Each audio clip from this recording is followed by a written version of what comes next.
Hello and greetings, dear audience.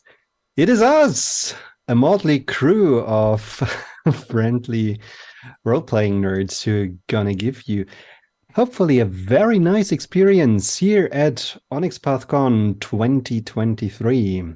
My nom. You already notice I'm a very serious person. My nom and name is Tom Moore, and I gonna be your storyteller for tonight. Um, oh no, I'm being discovered by people. Uh, just to make sure, this is not my face. This is glamour that I put on to pretend to be a person. Yes, I'm not a fey creature. Um, we are gonna play Trinity Continuum Core tonight, and we're gonna rob a place. But before we go on to our misadventures, I would like to remind everybody about the what's it called? If you gather money for a good cause, um, Charity. charity, right?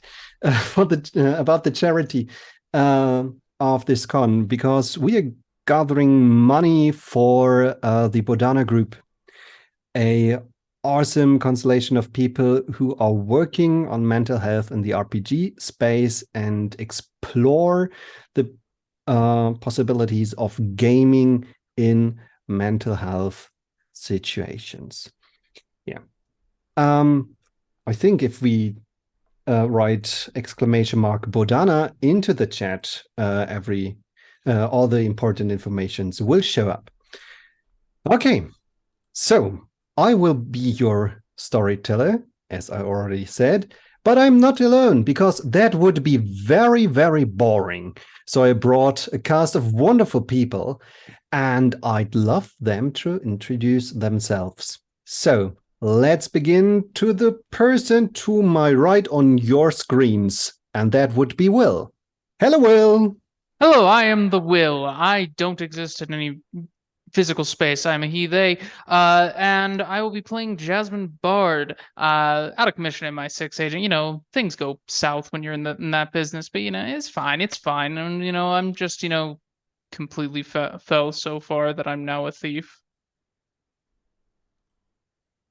Thank you very much. And we go the round clockwise. So, Corbin, hello. Hello, I'm the Awkward GM Corbin on YouTube. I use he, him pronouns, and I am going to be playing Dave Wargamer Nightman. I'm not sure if my audio is coming through properly on the Twitch right now, but I am also running tech. Wargamer Night. I am very quiet. I will raise that up a bit. So that's me, and pass it over to my left here to Link. Hi everyone, I'm Alain, my pronouns are he, him. I'm a contributor for the community content, the Selection Vault and Canis Minor, so that's for Scardlands and Pugmire. And today I'm going to play an old thief who is called Arsene Lupus, who is a kind of gentleman cambrioleur with absolutely no French accent whatsoever.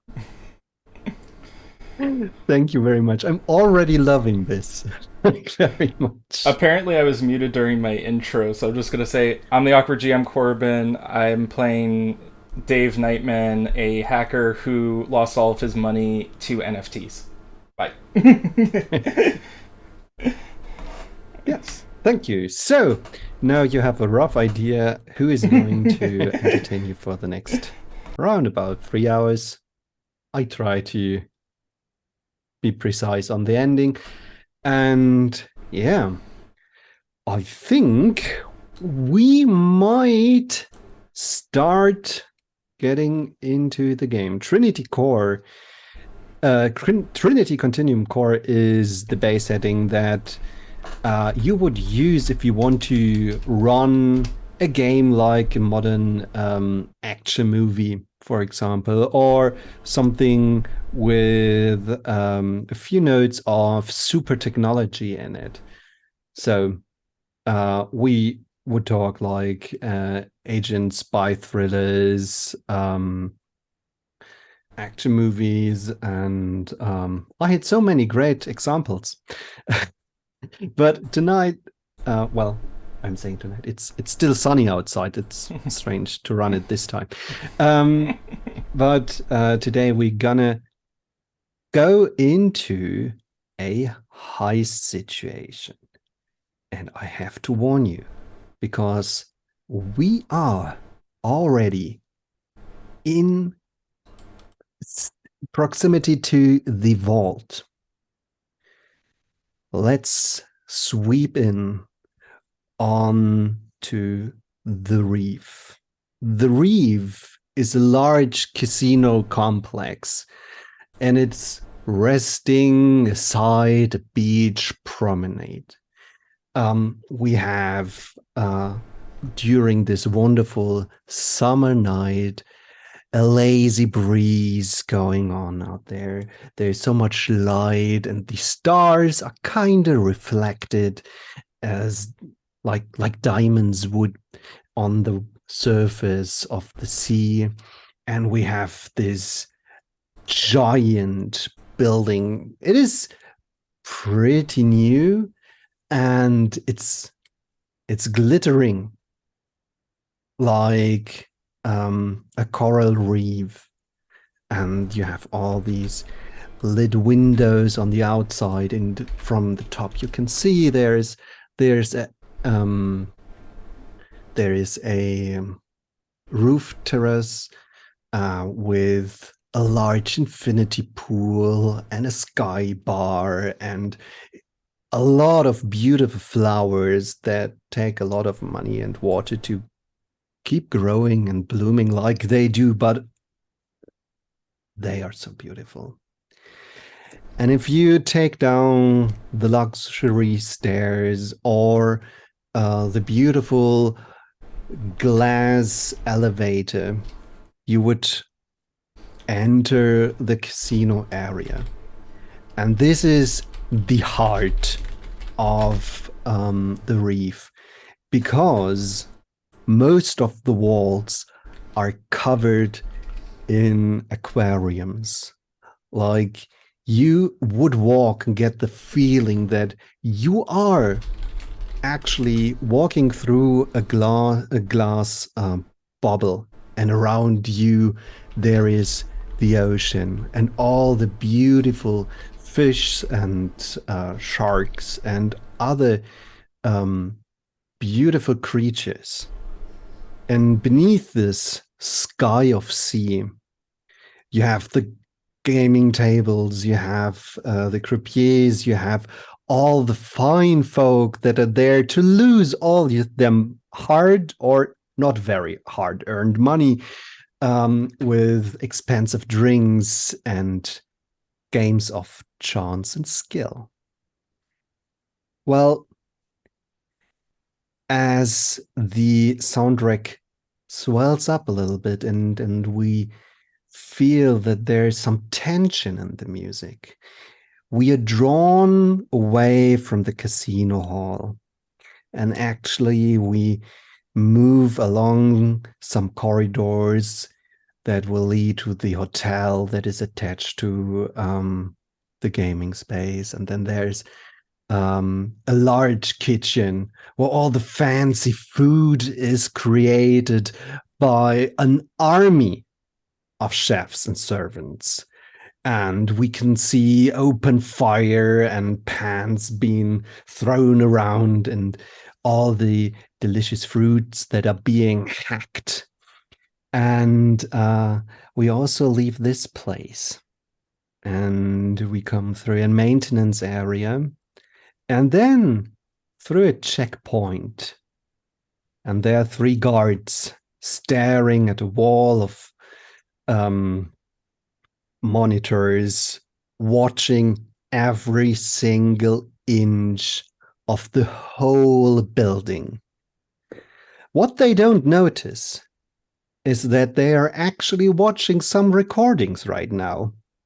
Because if we just walk down this very long hallway to the end, to the shielded elevator that leads down and deeper down into the earth, that there are actually 3 people right now standing in front of a giant vault door.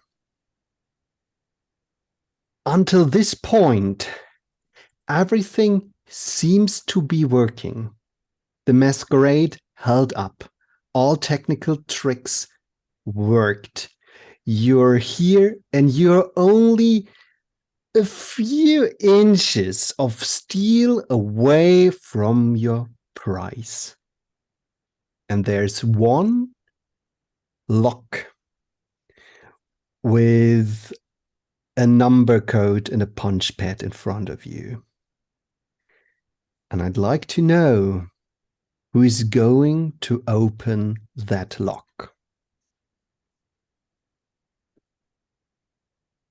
Hacker guy. It's a machine. You can do this. I believe in you. You can believe. Hey, I've been working my way up to this. Yeah, Let's it's see just one it's just one keypad. You got this. This is the last moment. Where nothing could possibly go wrong. Just hitting all those hitting all those red flags. Why did you say that? We gotta get home so you can feed your starving kid. Oh man, shouldn't. Man, this is a Gibson. This is gonna take a. No, okay, so I'm gonna try and hack it as best as I can.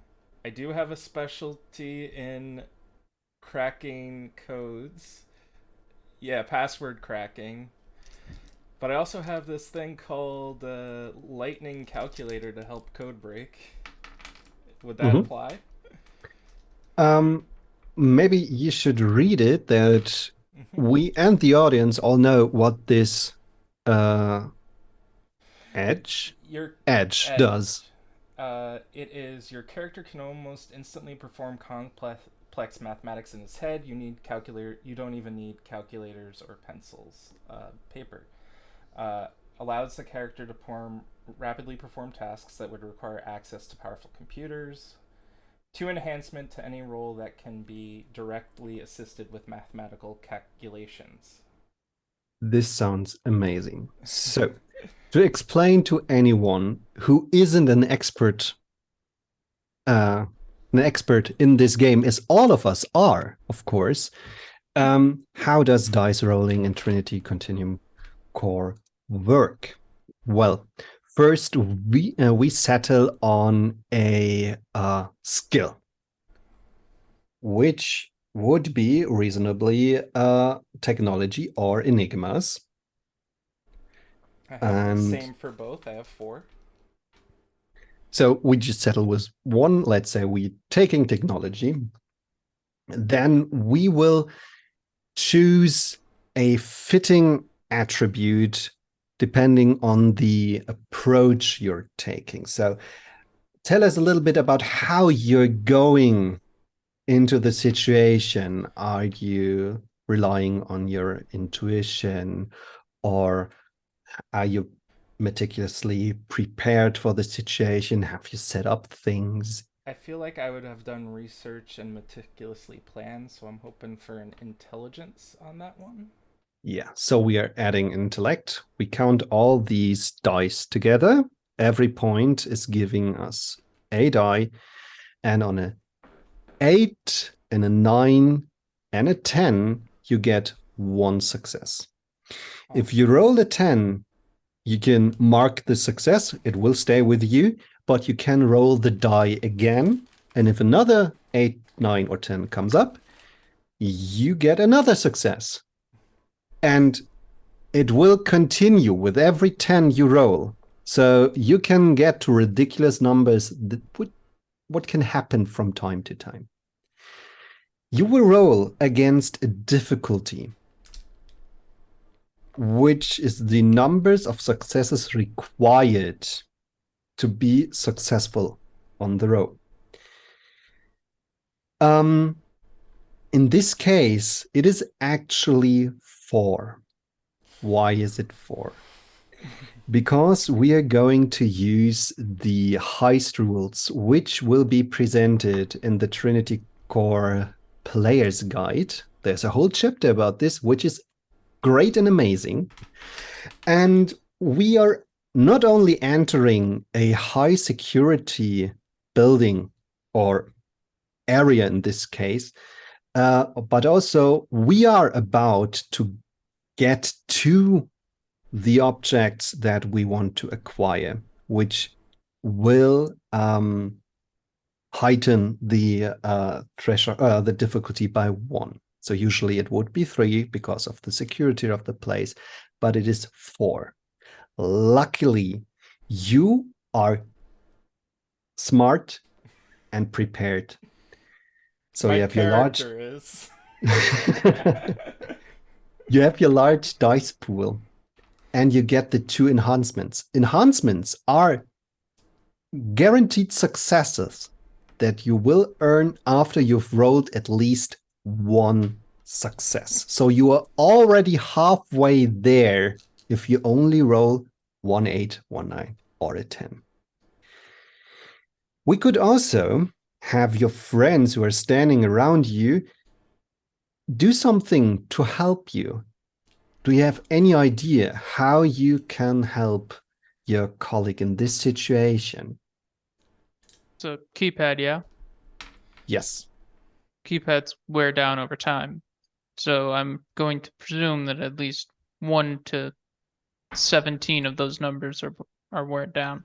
There's not that many numbers on there, but I'm going to guess that some of those numbers are worn down. So we can narrow down the passcode based off that, which would help him, because it could just be 1 17 times in a row. But we can at least tell him that, hey, there's definitely a 1 in there. That makes sense? Yeah. So you can do a helping skill roll. What do you feel like would this encompass? Are you trying to encourage him, or are you trying to actually give him technical advice? Probably technical advice. Approaching it from the larceny angle. Was a spy. Your key code, the key code's worn down like this. So larceny, probably cunning, which isn't my best dice pool, but that's the best way I could explain how to go through that. Yeah. So we do your dice roll first, and then we will get to the main roll. All right. And I have something on my character sheet, which is a gift, I think, which is called What Tripwire, and which says that once a session, I can remove any complication that would create an alarm or alert someone of our presence. So would that be applicable in that context, or? I haven't said anything about complications so far, but you're right. Okay. Breaking this code would certainly alarm the whole place. So you can use this and remove a +2 complication, which is not difficulty, but you could succeed at a roll and still run into difficulties, which you can also buy off with successes. If you spend this now, relieve war games of their of the danger to alarm anybody. That's pretty useful. It's only once per session, so do we spend that right now, or? Oh, I think it's worth it. Okay. I mean, we are almost. Yeah, I mean, like this is like, even if he messes up and fails this, we're not going to get caught. This gives us chances. This is good. I like this. Yeah. So I'm going to use it. Okay, great. Do you need to spend inspiration for that? It doesn't say, so I think. Okay, if it doesn't say, then you probably won't. Okay, great. So you notice the important and dangerous wires, and you're just like, well, I will remove this one. And then we get to the technical advice, which gives 2 successes, 2 enhancements to the rolls. So I just need you- 1 success. Is that? you need just 1 success. Just 1 success. You got this. You got a good dice pool. Yeah. You So- just 1 success. So With to put it counting to just clarify, I've got 4 from my technology, I've got 5 from my intellect, and I've got a specialty. The specialty adds 1 die. Is that correct? Or am I The specialty is connected to 1 skill, and if you use any other skill that Oh. would benefit Pertain to from the your specialty. knowledge, then that other skill would gain another Yeah. die. Yeah, the specialty does not work on the 1 skill it's on. Okay, so my specialty is Enigma's password cracking, but I'm using technology. Then it does count. Yes, Okay. that's how you power game in this So game, you- apparently. Sorry. So you got 10 dice, 1 success. Come on. You Okay. can do it. Oh no! Oh no! Oh no! Oh no! Oh. I've got 2 successes and I got an explosion. And just 2 successes. Nice. Great. For a grand total And- of 6, I'm thinking, right? Yep. Yes. So we spent 4 of them to buying off the difficulty, and we have actually 2 left that we can use for special effects, like introducing any fun stunts. I think we will remember them, and you can use them as an enhancement to a later roll if it's applying in any way reasonable to this door. Right now, with a sigh, the magnetic logs and bolts retract from the frame, and the round vault door swings open. And behind that, there is a room in which a more or less golden shimmerish light flares up to life. And you have a round chamber. And on the walls, there are small doors, and you can see that some of them are actually carelessly left open. And there's money. There's so much money. And behind some bars, there is a pedestal. And on this pedestal, there are waiting 3 hard drives. And what you know from your research, there's not only all this paper money, there are also these 3 hard drives, which are the cold wallets or hardware wallets for an imaginable large amount of cat coins cryptocurrency. My jam. Yep. Yep. Um, Can't wait for him to steal all those, and then that crypto goes down.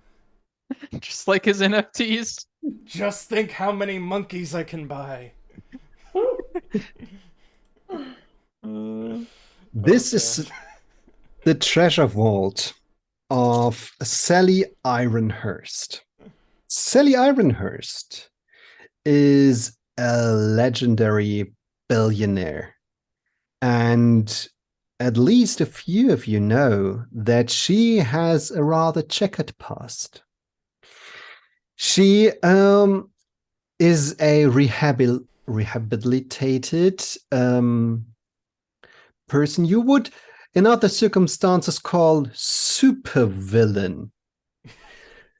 And she seemed to have sworn off supervillainy, as it seems, and became a respectable, very rich person who is transferring a lot of money through this whole facility here right now. And as you enter this chamber,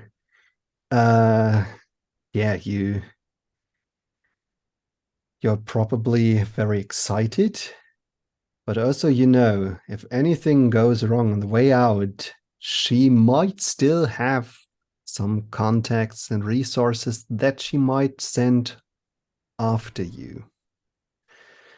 So what's going through your heads as you actually cross the threshold into the vault?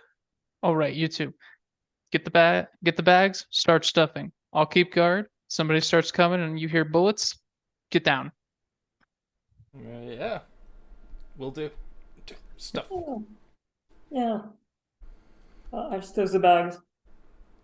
Just do that. Oh, Yeah. Is there anything like a brick or something, maybe like a lockbox or something? Like something that I could use to prop the door, like to put between the door in case it closes on us. Mm-hmm. You have still successes from your opening of the door, so I will say, yeah, sure. We spend those. You find a lockbox that seems very sturdy, and you can put it into that. Okay. Don't want us to get locked in here and suffocate. Yeah. Good idea. Yeah.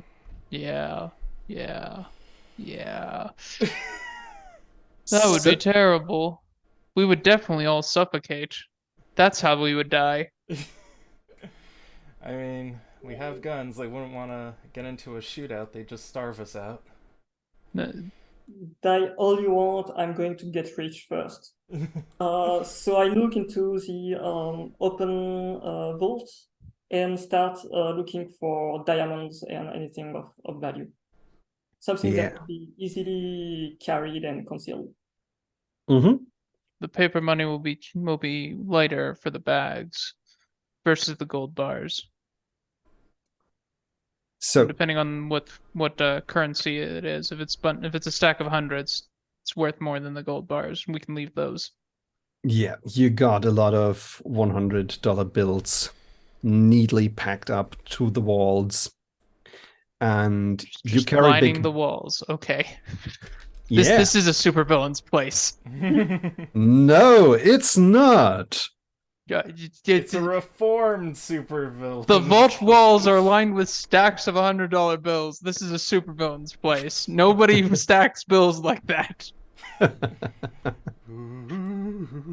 So, Arsine, what have you planned? How long, how much time do you have in this room before you have to leave? It's a good question. Actually, 2 minutes. 2 minutes is a good time. Yeah, 2 minutes. 2 minutes is a good time. Yes. Okay. Because you have like watches set up, and you have one person upstairs in the casino who is keeping an eye on the guards and the shift changes, and on Sally, that she doesn't do anything crazy and surprise you. And you have one guy outside who is responsible for energy management and offsite technology stuff. And that person is currently counting down in 10 steps the seconds until you have to get the fuck out of there. And we are at 50, and you grab stuff and put it into duffel bags, or what would you have to transport all the money? Well, it's a casino, so and a hotel, so it would be something that luggage would be in. It was basically a suitcase. Yeah, so That's something somebody would have here. yeah, you put that into suitcase and cases, and it's going down to 40, and Arsine's finding just a beautiful, beautiful arrangement, a diamond collier necklace that you think, well, that is a money maker, and you just snap it, and I think you might have just the sweetest tiny bag made of silk, and it just slides. Yeah, that goes into my pocket.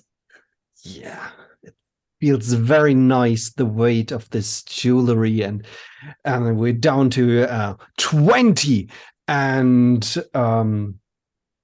Wargamer is like, well, this looks like a nice USB stick, and picks that up, and we're down to 10, and then the light goes out. And everything goes silent. So Shit. that's our cue to leave, right? Yeah, guns Yeah. out. Let's go. Guns. Pull out a gun. Little pistol. Yeah. Man, my. Oh. I didn't want to do running today. My hip is just not doing it. God.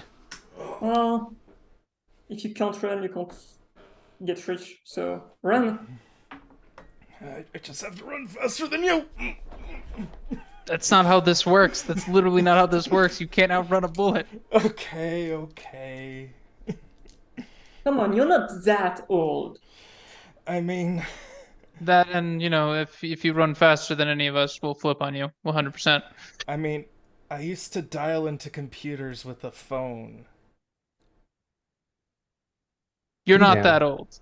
I used to use punch cards on a computer. You're not that old. I had a long career. I had a long career with British intelligence. So shut up. Let's go.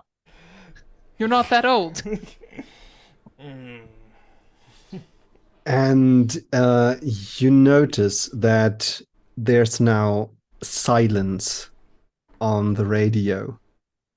After 10, there's no further counting down. There's no command. And I tried to contact the guy who is watching over the guards and Sally. Don't say any names. And come in. What's going on?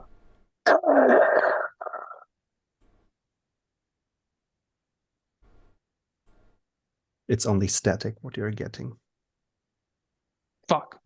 Let's go. Okay. Fuck. He might be compromised. Fuck. Okay. It's alright. Let's go. Yep. Running. Well, it's a corridor. We'll move down as fast as we reasonably can. Good thing we put them in rolling suitcases. So you hear this. I use WD-40. We're be squeaky fast. Yeah. And these are concrete hallways. It's not that large, but it's just barren. And so you have a loud echo of the clack, clack, clack, clack that the rolls are doing on the floor whenever there is a intersection in the ground.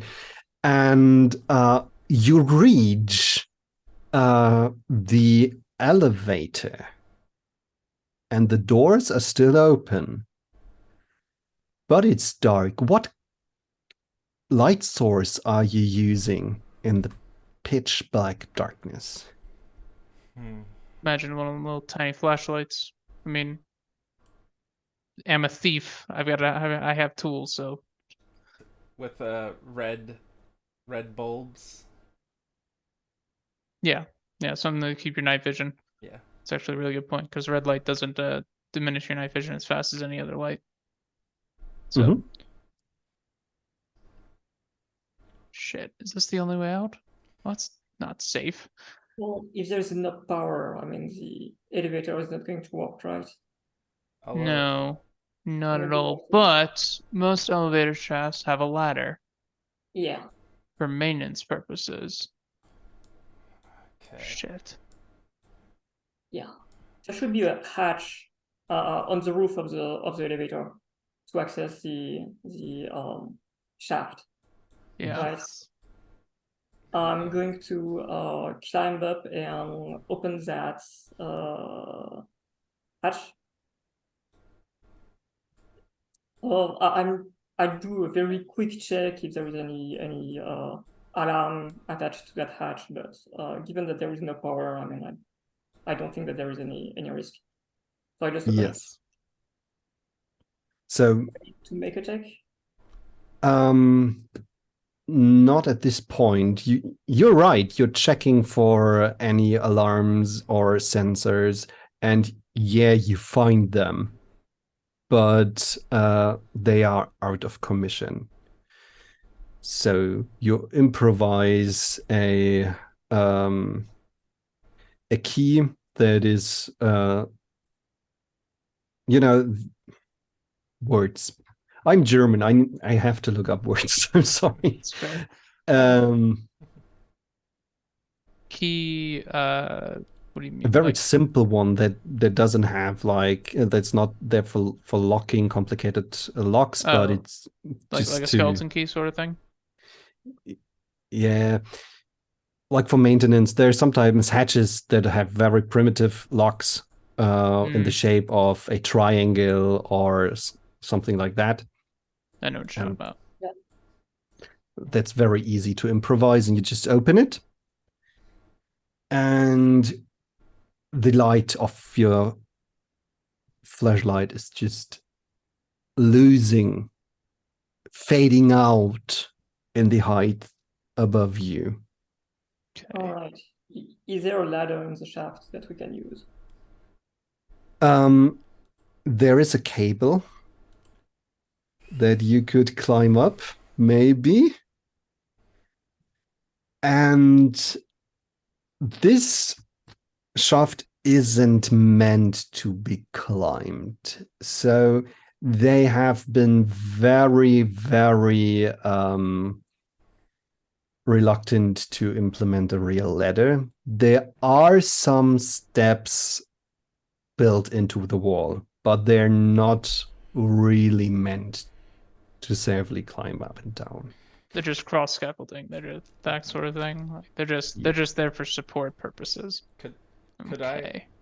I use device mogul? Once a scene, when faced with a technological problem, you can declare that your character has just the thing for a job. Is there any possible way that in like a duffel bag I have a device that can sort of power the elevator and just the elevator's like motor to bring it up? Yes, you can. What kind of power source would you have brought? It would probably have to be some sort of like super sciencey thing, or am I allowed a super sciencey thing? You are allowed a super sciencey thing, yes. A flux wave generator or something, we'll say. I think the most important question that we have to answer: which color does it? In which color does it glow? It's probably gonna glow a faint red glow, a pink glow or something. Pink glow. Nice. So we are actually encountering now the second milestone. You have to spend any resources on that thing? It doesn't say, but it does say I can only use it once a scene. Once a scene or once a session? Once a scene. Once a scene, when faced with a technological problem, you declare that your character has a thing for the job. This must fall within a reasonable narrative constraint. For example, if your character would not have access to a cell signal blocker, then it's unlikely he would just have one lying around. Maybe there was a second part that I cropped out. I'll double check. Device mogul. Nope, that's it. There's no cost for it. It's a gift. I think you need to spend 1 point of inspiration Oh, for that. Inspiration. But that's yeah, it is a gift. yeah, that's no problem, since at the end of each scene you regenerate 1 point of inspiration. So you just are empty for this scene, but next scene you have another point of inspiration that you can use. Yeah, I'm very happy to do that, which is going to allow you to roll the roll to overcome this milestone, which is, as we already have established, the security level of this place is 3, so the difficulty would also be 3. I say, since this is very improvised, there is the chance that you will set it up wrong and kind of electrocute yourself.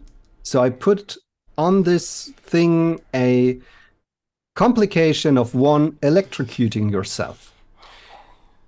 My pacemaker. Oh my god. Oh my god. But you still can avoid this. So this is another technology roll I fathom. And if you have any idea how to support your friend, please chime in. Have a go. Okay, let's see. Do I?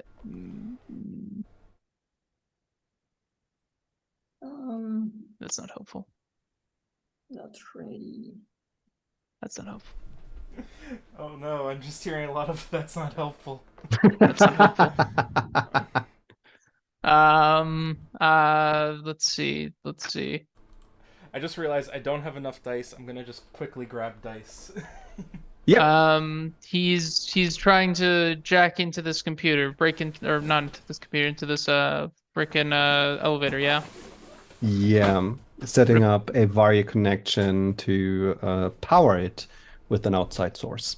Okay, so he's gonna have to reasonably disassemble things, break things, larceny, attempt to help him break into this, basically, with dexterity for removing the things that he doesn't need. Yeah, that work? Yeah, sure. Yes. Okay. Let's see. I'm sorry, I don't think I can help you on that one. So Okay, that's promising. Cool. 3. Nice. So, you have a 3-point enhancement on your dice roll. Okay. You just have to make it by the power of teamwork. I believe in you. Come on. Okay.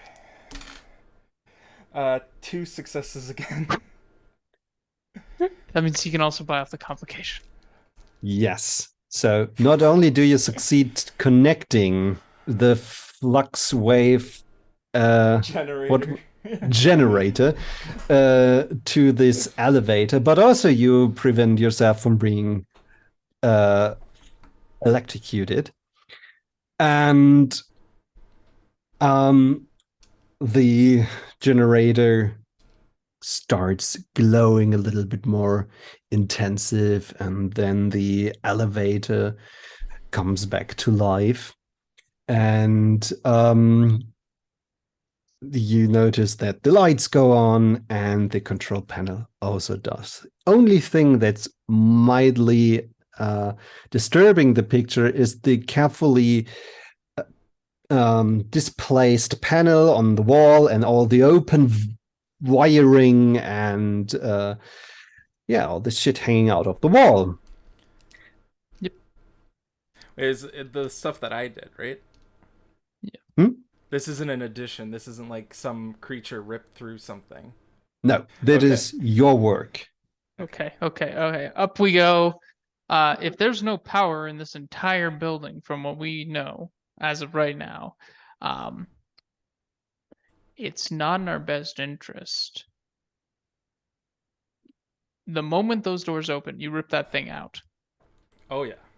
The moment those open, because it's not in our, because we will be freaking the flame for all the moths with Hold this. You know they're gonna send somebody. hold the push the closed door button as long as you can while I rip it out. All right. I'm gonna keep my gun out and I'm gonna, be prepared just in case. You can, if one of you will do the button thing, because last thing we need is some guard to be like, "Oh, quick, check the vault," and the first thing he sees is our face coming from there. I mean, we're basically going into a kill zone right there. There's like it's just a one gun line straight down that hallway. Yeah. Mm-hmm. Yep, 100%. We got this. We got this. This is our. We're gonna survive. It was part of the plan from the beginning. Yeah. Let's do Sure. This is all a part of the plan. I love when a plan comes together. Yes. Part of the plan was that they wouldn't know we had been in the vault. The blackout probably has told them, "Hey, check where all that money is, just to be safe." Oh, No, you see, that's where the diversion. There's the other team is actually succeeding right now. That's what's happening. We've been triple crossed again. Yes. Fuck. Again. This happens to me all the time. no, but there is plan A, and then there is plan B, and then there is C, D, and now I think that we are just into the plan, I think, X or Y, something like that. Here's me thinking it was just happenstance that somebody else just happened to be hitting the vault at the same time we were. That Maybe would be there is fun. another vault. Hey. It was a heist off. So, as you're joking about this, and imagine that somebody is actually trying to steal all the red herrings from the aquarium. The doors of the elevator open with a bing. Cool. Rip that shit out. Ripping it out. Just flashlight in this hand, gun in this hand. Yeah. And you enter a windowless part of the building, ground level. From the sound of your steps, it is also concrete walls, concrete floor. And, as soon as you turn around the corner right in front of you, you will enter the fucking long corridor. Okay. Turn off the flashlight. Any light coming from the long corridor? No. Any sound coming from the long corridor? This is an amazing question. And I think that's the fun part, that there isn't really a skill for noticing shit. No, there is not. My team or my group usually uses survival, larceny, or Scion. This isn't Scion. We use another one for Scion, but survival or larceny was what we usually use, depending on what we're trying to notice. Yeah. Let's go. Oh wait, doesn't one of you have keen senses? I do, but it's not written which sense is keen, and I've read that the keen senses comes in 4 different flavors. So one with hearing, sight, touch, or smell. No, taste or smell. So I don't know if should we decide right now? Or You which can one? decide right now. If you want to say it's hearing, it's okay. If you want Yeah, to say it's let's another go. one, it's also fine with me. Let's go for hearing. It's Let's go for more- hearing. Yeah. Great. I was hoping there would be a mention of something like that, but no. So, I'd also say it would be survival or larceny. I do have danger sense as well. Oh, so nice. I did accidentally not take anything in survival. Is it okay if I shift a dot from aim into survival? Just one? Sure, Thanks. sure. Part of Oh, it. there it is. Can make a reflexes survival plus cunning roll to detect immediate. Yeah, so it sounds like it's survival. Does Arsene have any points in survival? One. I would also say you can instead roll larceny. So you both can go and roll your. Should I help him with an enhancement or? That might be better if you help him with an enhancement. Yeah, I'll help him with an enhancement. Yeah. I didn't hear which attributes I should use. Sorry. Wait a second. Cunning and survival or cunning and larceny? Your Yeah, choice. Okay, cunning. Thank you. Cunning. Hey, one enhancement is one enhancement. So that's 110, 210, Ooh, and an 8. So 3 successes. You can re-roll the tens and Yeah, gain. yeah. I Okay. I rerolled it. It gave me a 10 and then an 8. So Okay. lucky one. This good die. Very Yes. good die. yep. Yeah. So we are at 4 successes. 4, Yeah. right? With the enhancement from Yep. Wargame. Yep. Okay. So you listen down the corridor, and actually you hear voices echoing down the hallway. And you are pretty sure these must be the guards sitting in the security checkpoint.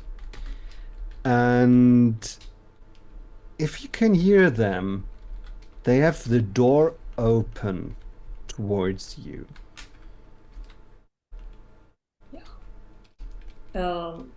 But they don't come closer, right? No, you don't hear the worst noise of all time, steps coming closer. Not yet. So I'm going to say to my friends that the guards have opened the door, but they are not coming right now. Okay.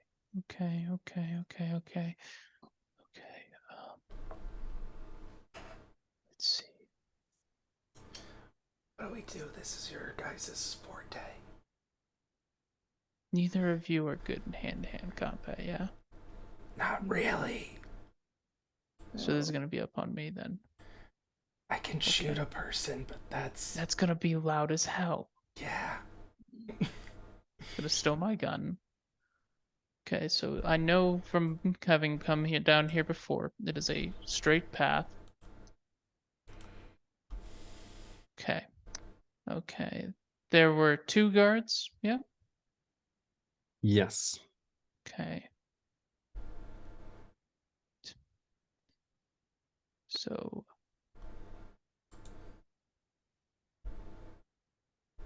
okay, you guys stay here. If you hear the sound of me dying, you shoot the guy who's gonna kill me. Okay? And can I roll dexterity plus larceny to try to sneak up on these guys? Then I'm gonna try to attack them in such a way that is not loud but incredibly violent. We can go with getting closer to them, because it is a long hallway. Things can happen on the hallway. Very true. Very true. So But roll yeah, dex plus larceny. Do I have any don't we have any form of smoke grenade or something like that? It wouldn't necessarily help. We're in the darkness already, and that would give us up. You do have a heist equipment set, kit, whatever, which is part of your equipment and part of the heist setting. You can spend 1 point of inspiration or one of your planning points for drawing fitting equipment that you would have reasonably prepared from this kit. So it's kind of similar to the gift that Corbin's character has. Okay. High planning points usually are generated during the planning phase, which we cut because we are in the middle of the action right now.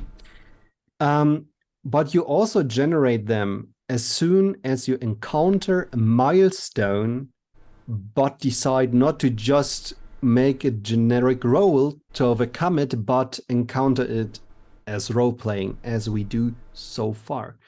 You have encountered 2 milestones so far,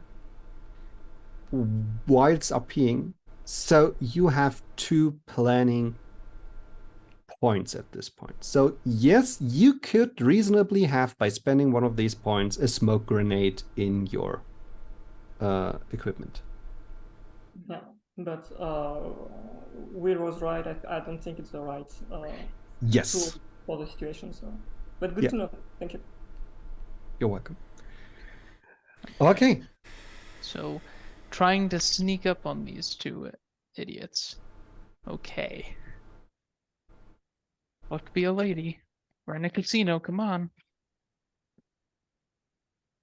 That's not bad. 2 successes to sneak up on them. okay.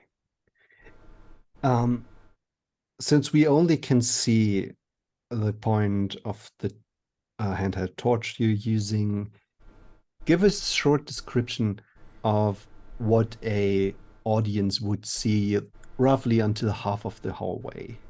So, 1, that torch is gone. That's gonna give me away. So that's stowed. My gun is stowed because it's a gun. I'm not gonna need it for what I'm gonna try to do. Then it's hand here on this wall to keep me going straight. And then it is walking quietly, which usually involves rolling on the side of your foot when your foot lands. Doing that, moving up close, carefully, listening for them. If they start talking about hearing something, I know shit's gone south. If they don't, then I'm good. If I can hear them at all, and it's just a slow process. It's not gonna be something especially fast. Yeah. And as you are walking, sneaking down the hallway, the camera zooms out for a moment. We have an outside perspective of the whole drenched in darkness casino complex. And then, starting from the bottom floor, up level by level by level, the light flares up again. And we hear a unified sigh of relief from all the fancy people in the gaming hall. And we hear relieved curses from the guards that are in the security room, and we see to the kitchen area where finally the sous chef can find his helping hand and can see how deep they've cut into their fingers during the darkness. And well, we also return back to our group, and we see that the light is back on. And so are the tiny red dots on the security cameras.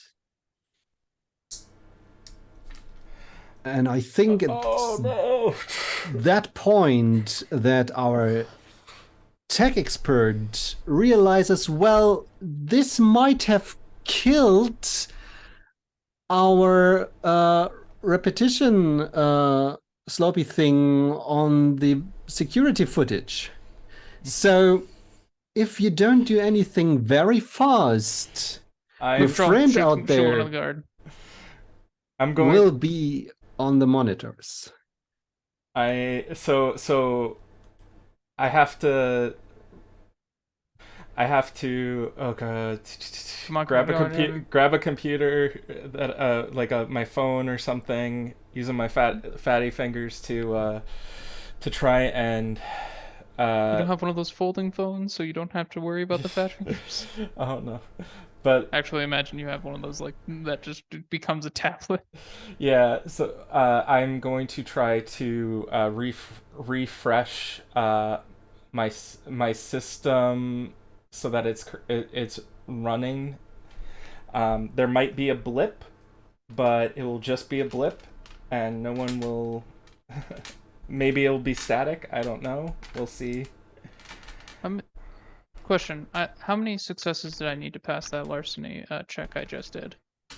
You, I was thinking like, well, you are not yet discovered because you were successful on your dice roll and you got 2 successes, right? Yeah. So you will be safe for a short period of time. Okay. Is this okay for you? Yeah. No, that's fine. That's fine. I was wondering how quick I needed to be if he fails. Then you have to be really quick. No, it's a good thing but you will have a chance. I'm not taking that away from you. So I'm guessing it'll be an intellect and technology check yet again. Sounds good. I'd say since you have to be very fast, it would be more cunning than intellect. Okay, I believe in you. I will take the cunning. I have nothing to help. Yeah. I'm just looking at my gifts because I'm like, maybe I can use a gift, but I don't think. I think I used my inspiration. I don't know how much inspiration I started with. Do we have any momentum? Oh, yes, good question. Yes, you do have momentum. Another amazing resource. You can use momentum to add dice to your dice rolls. You get 3 momentum at the beginning of the game, and you generate further momentum by failing dice rolls. So we haven't done any of that yet. Or we haven't failed a dice roll yet. So I'm good with you having 2 momentum. If we're all good with you having 2 momentum, then you can have the 2 momentum. Then we are, and that'll give you 2 extra dice. That's right. It is a group resource, so you share these 3, and that's why you have to agree on. Okay. Yeah, we all have to agree that you can have that before you can have that, basically. And I'm good with at least 2 and saving 1 in the pocket as it was. I see nodding heads. So cool. So if I take 2, that adds 1 die each. Yeah, 1 die each, so you'll get plus 2 dice. Okay, so I'm back to what I would have been if I was using intellect. Yes, which is much better dice pool. 3. 4. 4 successes. Yes. Thank God. Great. So,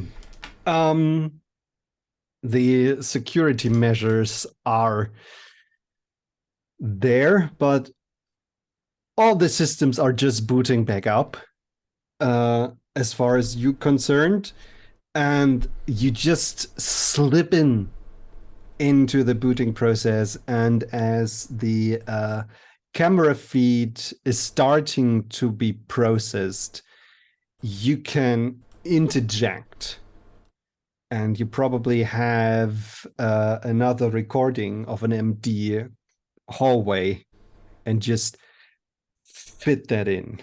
Yeah, I just restart what I had previously. Yeah. Thank God. Thank God. Yeah. Okay. You're good. Okay. Okay. Thumbs up. All right. Okay. Okay. All right. All right. Time to try to sneak up on these guys. Is the guard or is their room something we have to pass through to get out of this place? So you start getting closer to the security room. Yep. And it obviously has a ajar door to the hallway. And their words.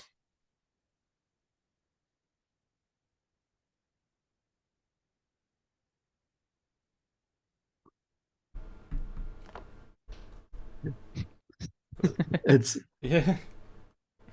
So the door is ajar.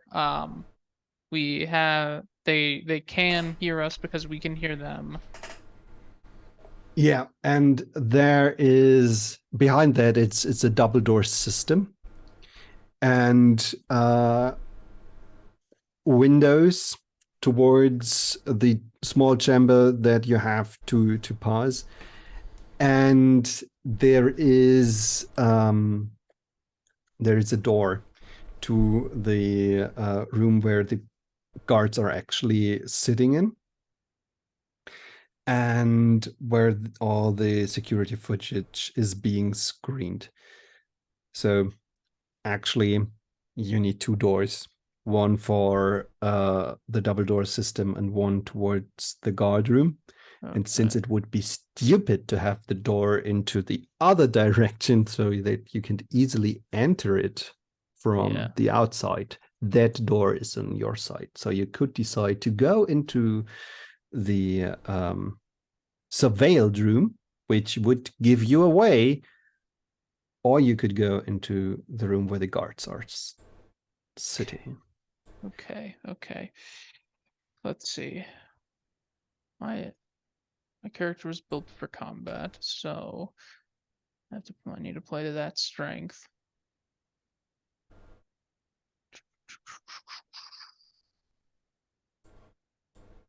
All right.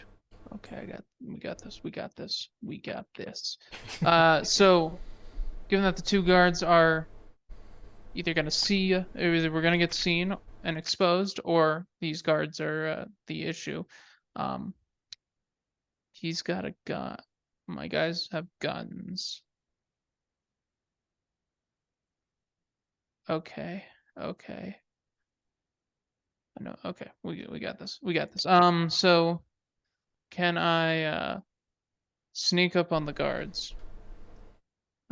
I presume they're busy watching the monitors and bullshitting with each other. And since the door is open, I don't have to open the door. So reasonably, I can if I can do, say, Dex larceny again to try to sneak up behind them, and then start the violence. So I'd say the professional handing of the cameras don't necessitate you to do another stealth check, because you did pretty well on the first one, and your goal was to secretly sneak to there. So I'd say, yeah, you are at the door without them noticing you. Do they have radios on them? They actually do, and you can hear a lot of chatter from it.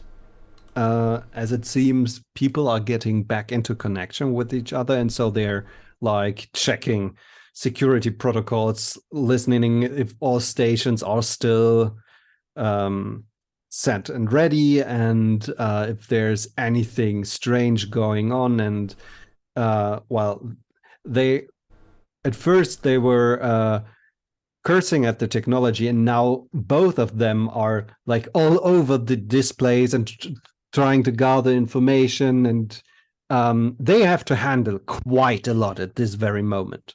Like there's so many queries towards them, and yeah, there's a lot going on, and you can clearly hear that.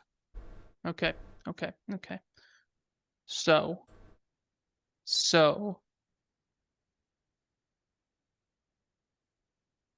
we're gonna have to wait to make sure their checks are done. That'll be the first thing, which will probably take a minute. So we'll hold off for now, because if they're being actively communicated with, then interrupting that communication is going to be an issue and a half.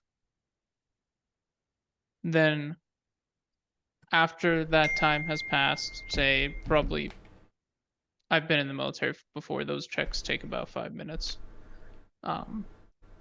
So after about that time, then I need to go in and somehow perform the disarm stunt on both of them for their radios at the same time. You are a very experienced and talented person, so that is within your abilities. Yeah, it is 100%. Just close combat wise, I know I can redo it. Persist martial arts isn't helpful, is it? It's no, that just adds to my dodging. That adds to my wait, or 2 points of target's armor and reduced weapon. A precise well, okay. So I got precise martial arts edge. That'll give me +1 enhancement. I need 4 successes to perform this stunt 2 times. But if I split my dice pool between the two of them for my close combat, does that allow me to use precise martial arts twice? Because it's 2 different attacks. I am sure that there are balancing reasons against this, but why not? Awesome. I'm going to do that. Can I have the last momentum? Yes. Yes, you Awesome. So that gives me a dice pool of 4 each, and I need 1 success to attack both of them and get rid of their communications after they've gone radio static. So, okay. Mook 1. First surprise attack. Actually, hold on. Is there anything for surprise attacks? Do I get something for that in Trinity? I don't know. I don't. I know it I puts me on think top they of just- initiative. Yeah, I don't think they just don't get a turn. Yeah. We- Yeah, because Thing is, it I imposes a would- complication on their initiative roll. That's all it does. Yeah, I was thinking of putting a complication onto the roll because they would strike at you. But since you are surprising them, I'd say the surprise effect is that there is no complication. Excellent. Awesome. Guard 1. Dice, you didn't have to go that hard on this one roll. It's 3 10s. It didn't have to go that hard on the one roll. No, you're going to fail the next one, right? Yes, 100%, because I just rolled 6 successes on the one roll plus 1 enhancement. All right, disarm stunt for 2 of those. He doesn't get it. He's not doing a defensive, right? Or is he doing a defensive roll? No, they're completely surprised. Cool. Disarm stunt for 1 of those. Then so that's 2 -2, so I'm at 5 successes. I want to say imposing an injury condition is 3 successes, yeah? The first one is actually for free. Cool. Then I want to say that I can buy a crit for 4 successes. I remember correctly. I want to say that's brutal. That's where are the rules for criticals in Trinity? They are. Is that 1? Because 4 successes, deal an additional injury condition on your target. Cool. I'm gonna do critical, so that's 4 successes. So that puts me at 1 success left on this guy. Blinding. Target has an increased difficulty 1 to shoot or throw attacks for his next action for 1 success, and I ignore 2 points of armor. So that's that guy. He's fucked up. He is. This is going to be my failed roll. So let's see. Hey, I'll take it. It's an 8. 1 success, which gets me the 2 for the enhancement. Disarm, stunt. He doesn't have his walkie either. They're both on the ground shattered. So that's that. Guy's blinded, so that's good. He's got +1 difficulty. Then yeah, combat, I suppose. Yeah. So I imagine one of them you just pushed with the head into a keyboard, and this led to a wound and a little bit of blood is getting into his face and on his eyes, and he's just blinking it away. It's no fatal wound, but it's distracting, as well as being attacked out of nowhere and being ripped off a comm, and also being very badly hurt. So first guy is like whimpering on the ground, the other is stunned, surprised, and crashing onto the floor, but you can see that he is trying to get back up. Cool. What do the other both do?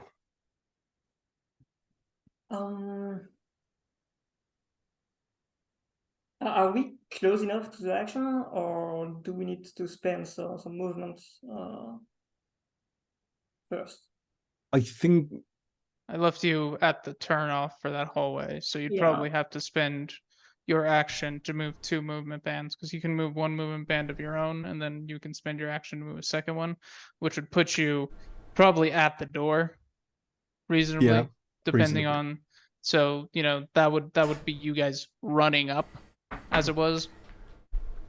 So old man over here's his hip's gonna go out. Yeah, I'm going to run up to this to the place, and what I want to try is,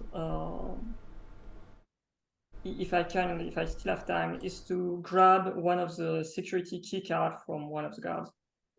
Okay, good thinking. And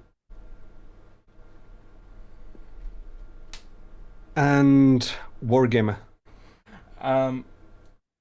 So the guards are just knocked down, right? They're not unconscious yet? One of them is pretty much done for. Okay. The other one is trying to get back onto his feet, visibly confused. I'm going to...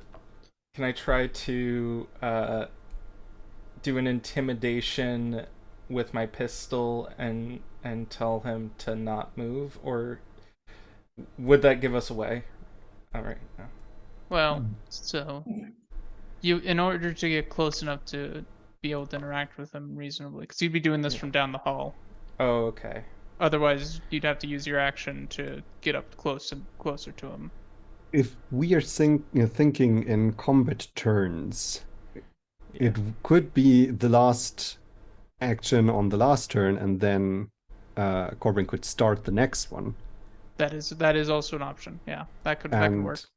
Yeah, I'd like to have more people engaged in the action. Okay. Got it. So Is we it can. all right if we do that? Yeah. Initiative is very fluid in this system. Okay. Yeah. So we can see like all this violence happening in a explosion of fists and feet and very nice and fast cut shots of people being hammered into keyboards.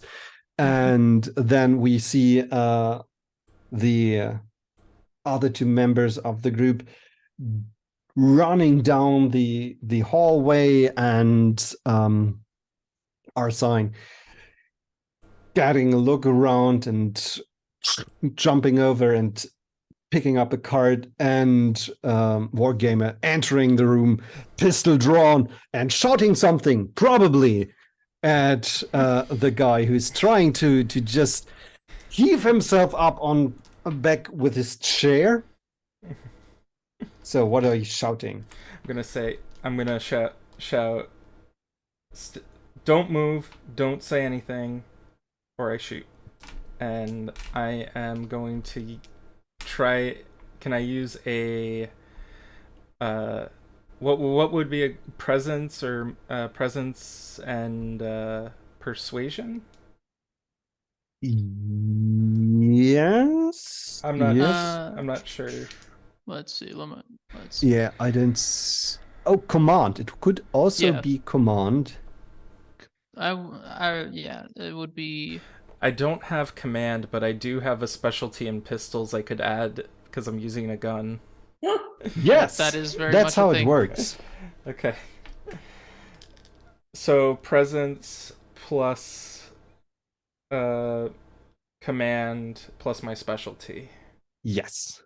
And so that's only 5 dice. There's only 5 dice, but there's not a very high difficulty on that one because you already scared the shit out of it. Yeah. I got 1 success. Hey, yeah, it's. Keep him. And sorry. Yeah. Don't move. Don't move. Don't say anything. Stay down. And he just freezes.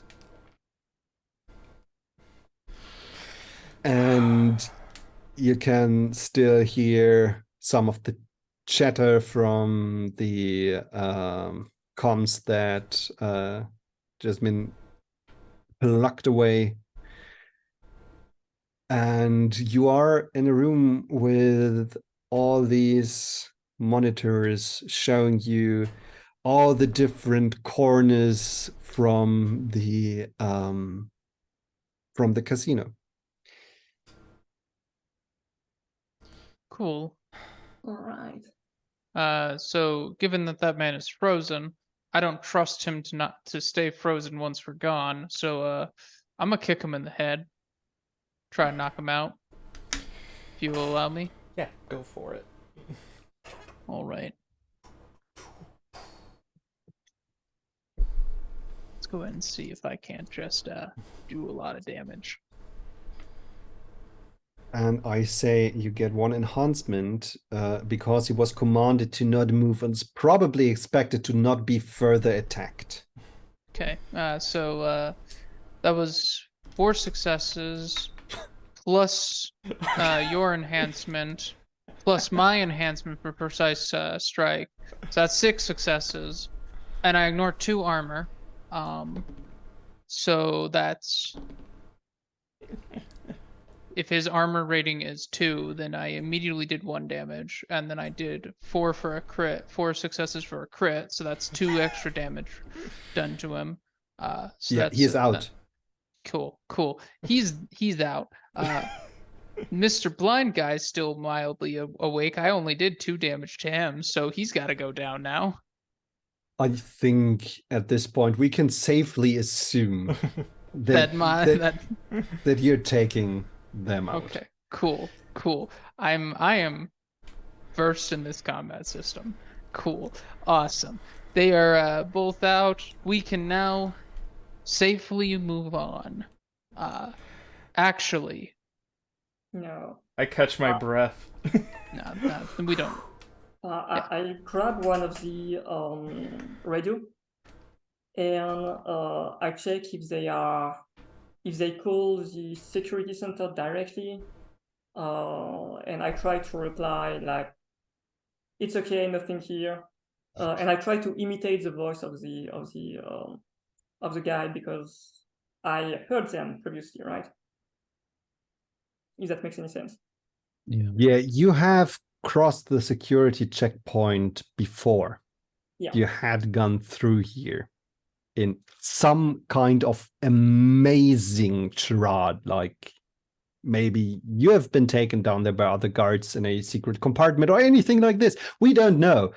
But you have come through and you have heard their voice. And I really like that you are doing this.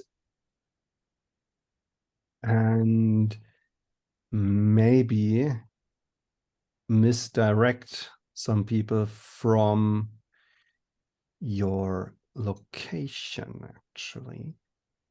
It's actually a really good point. That's the goal. So, yeah, I could see this being a manipulation plus persuasion roll. All right. Let's see if I have anything that could help me. Not really. All right. Well, let's do that roll. What can happen, right? A lot. That's a 9 and a 10. I rerolled 10. It's just a 3, so that's 2 successes. Okay.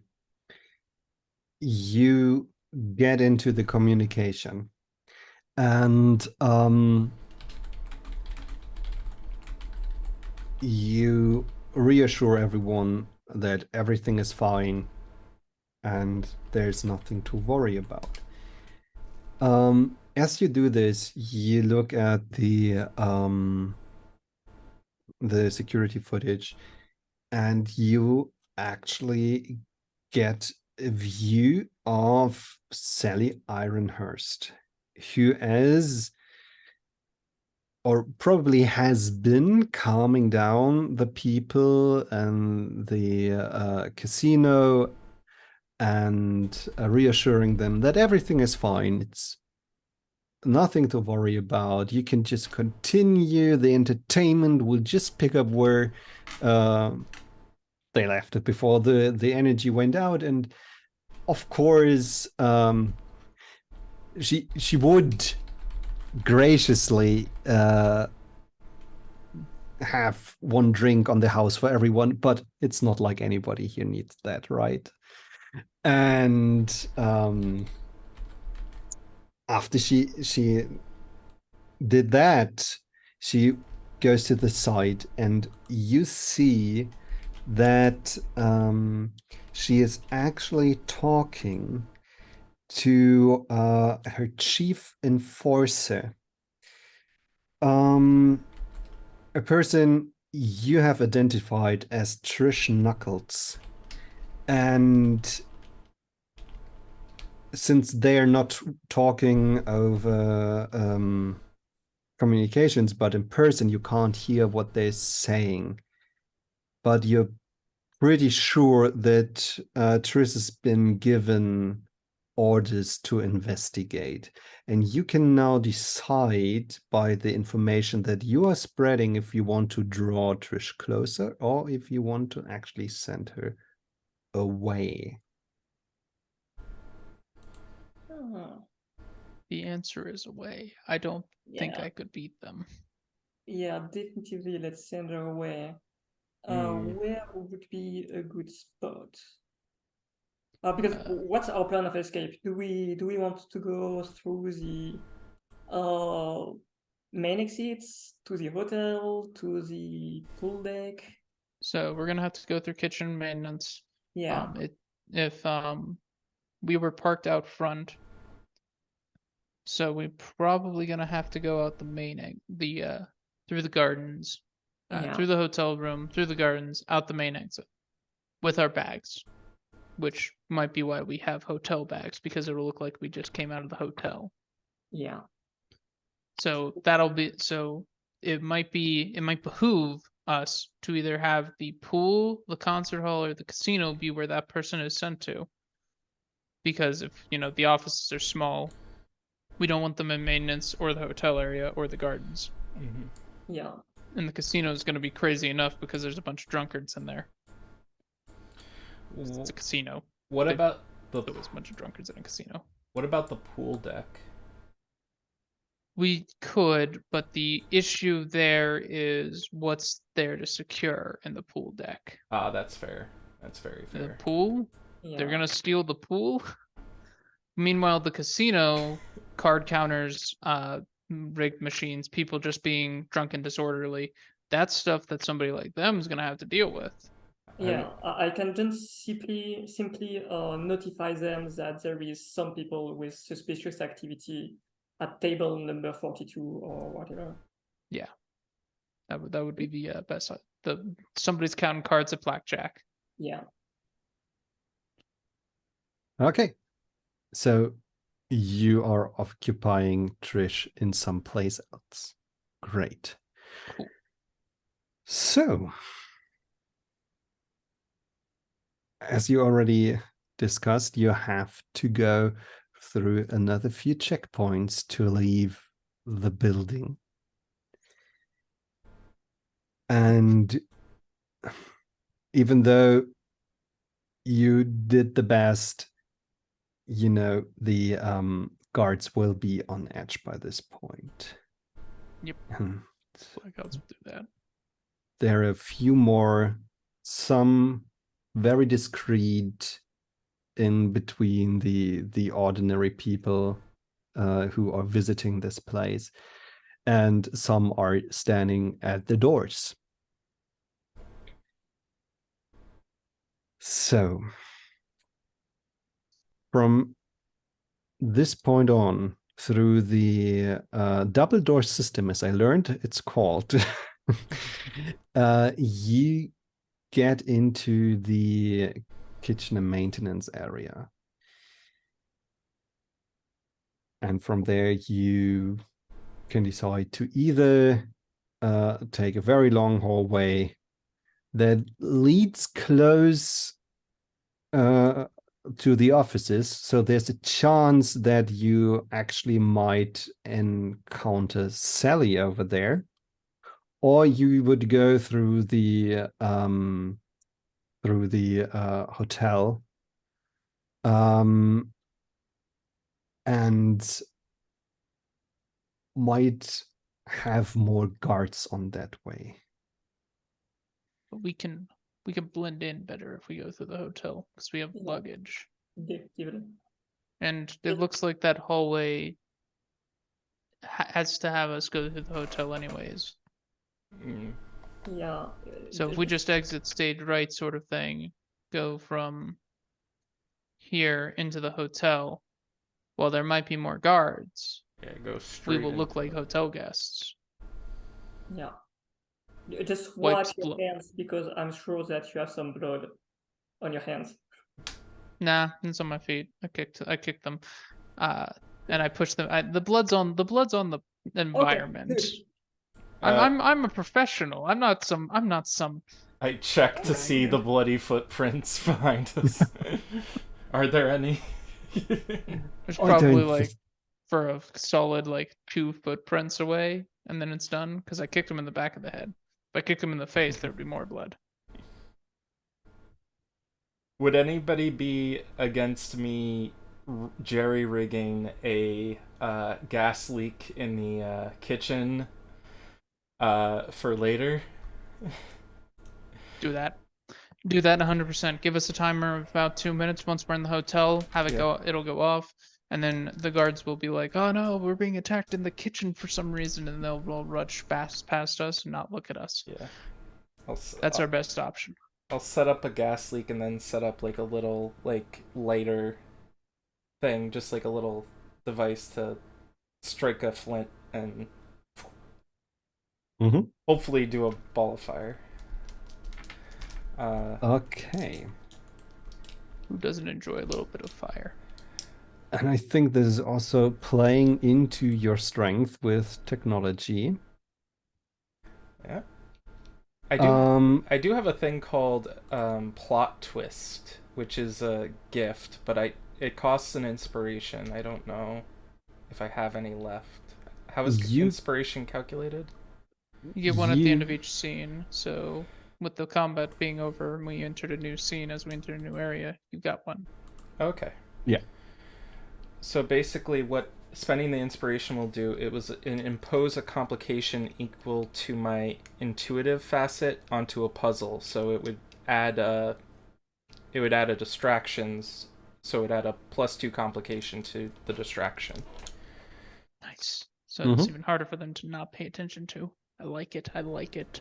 And I also gain a reflective facet as an enhancement to solve the puzzle myself, but I don't need to use it.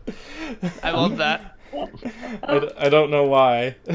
It's because if you're cracking a bank vault, you can make it harder for somebody else to crack it, and then make it easier for yourself. Okay. That's why that stuff exists. I love that. So I've got 9 dice.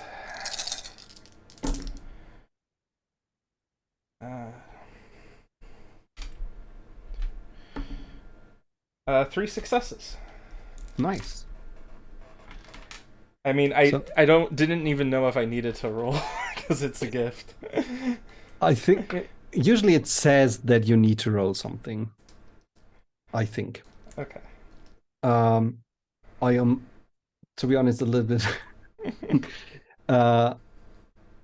not necessarily confused by, but I learned 2 new game systems over the past 3 weeks, and I'm kind of getting confused by them from time to time. So you might have to roll on gifts, maybe, but maybe not. And so rolling this gives me the reinsurance. While this will be great and awesome as soon as you pull it off. Okay. I will set it for like 5 minutes or something. Great. So you probably straighten up your clothes again and make sure that all your money is in the bags, that all the other stuff that you carry is still with you, that you don't leave any evidence behind, as our master thief would be very aware of, is like the key ingredients to not get shot into the head a day later. The trick is to leave somebody else's calling card. Somebody's got the calling card on Origami Unicorn. You just always leave an Origami Unicorn because that's their calling card. It wasn't me. It was them. There's probably someone with a calling card of a kitchen exploding. Oh no! Oh no! We're the exploding bandits. Reminds me of the wet bandits from. Exactly. That's what I was getting at. Okay. And I think you're ready to go. Yep. Okay. You get back into the corridor. You open the door to the small area where you would have been observed by the guards, which are now unconscious on the ground. So you can wave at them through the window, and they don't wave back. And you encounter a door that has a key card lock that is currently closed. I took one of the guards' key cards. So very much. I try if that opens it. It opens. And you look into the maintenance area, which is, to be honest, a little bit nicer than the just barren concrete walls. These had at least some nice, quiet color, a whitish beige tone, and some decent lighting, which is not cruel and white and heavily annoying. It is more like you are entering a space meant for people to be in. And your noses pick up the smell from the kitchen, and you are getting into the network that is at the heart of this whole building. These are the corridors, these are the stairs that connect the kitchen to the restaurant area of the hotel. They connect to the bars. They have access to all the bedrooms of the hotel and to the cleaning space where all the bed linens and towels are being washed on a daily basis. And yeah, there's much going on. This is a huge complex, so it needs a lot of people keeping it running, what you wouldn't see from the outside. And the key thing is to get into the flow of the staff and the occasional person from the hotel who just lost their way and ended up in this part of the building. So how are you about to do this? What could you see?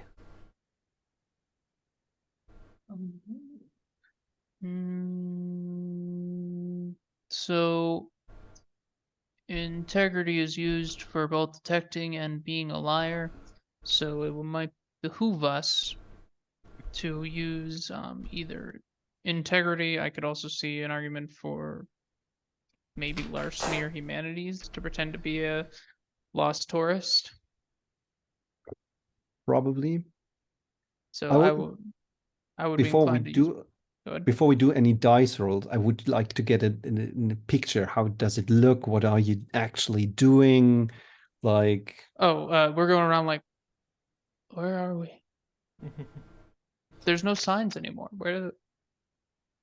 Are we in the right place? Are you sure we're in the right place? Oh, I think it's that way. That's clearly a kitchen.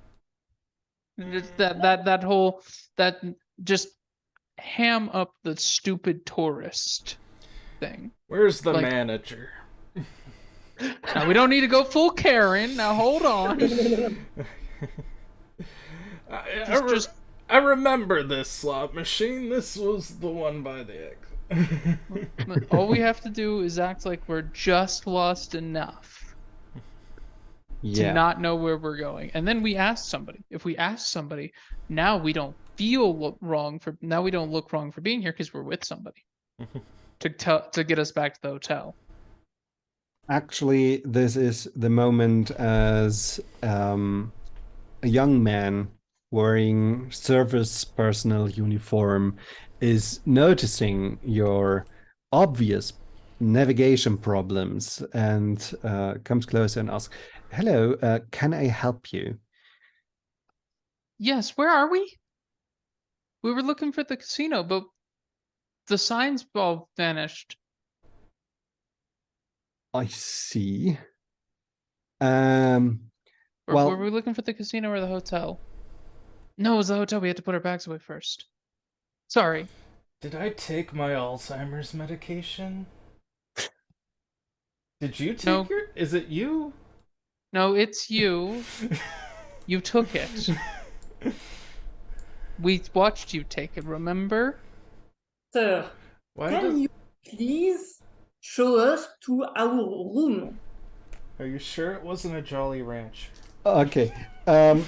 He was kind of confused by you being confused about where to go first, but then he heard the foreign accent and, well, of course, foreigners can't navigate shit in this place. Yep. So he is turning towards Arsine and you feel the inquisitive look in his eyes, and there's a brief moment in which he might look through the charade, and this is where we do the die roll. So it could be integrity or persuasion. I'm think. going to play one of my edge.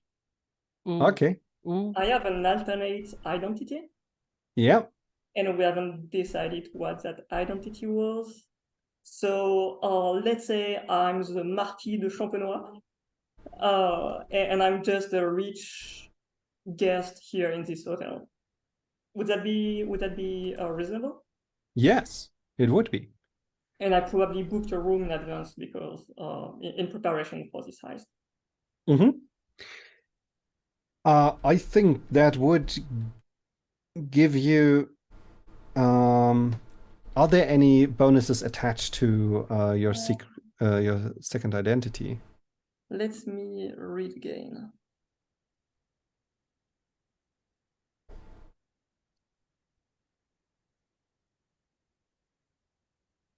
All rolls to check if the person ID is legitimate increase their difficulty by +2.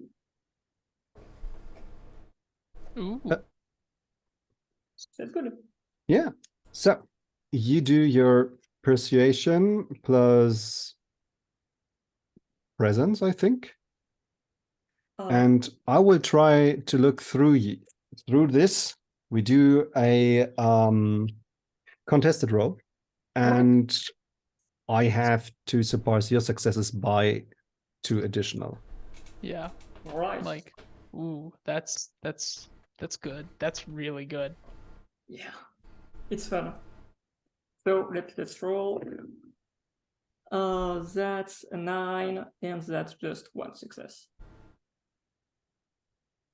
And he looks at you and probably is making the connection himself.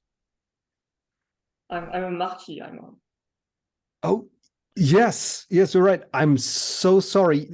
We actually have to change some of the signs. I can see how this can be disorienting if you aren't too familiar. So please let me help you. Yeah. Lead the way, please. And he actually leads you through this whole thing, and you meet other staff members, and they're looking at you, and they see, yeah, just ex-agent Bart predicted, you are in company of staff. You are all right. And there is, of course, polite nods, but generally they just ignore you. I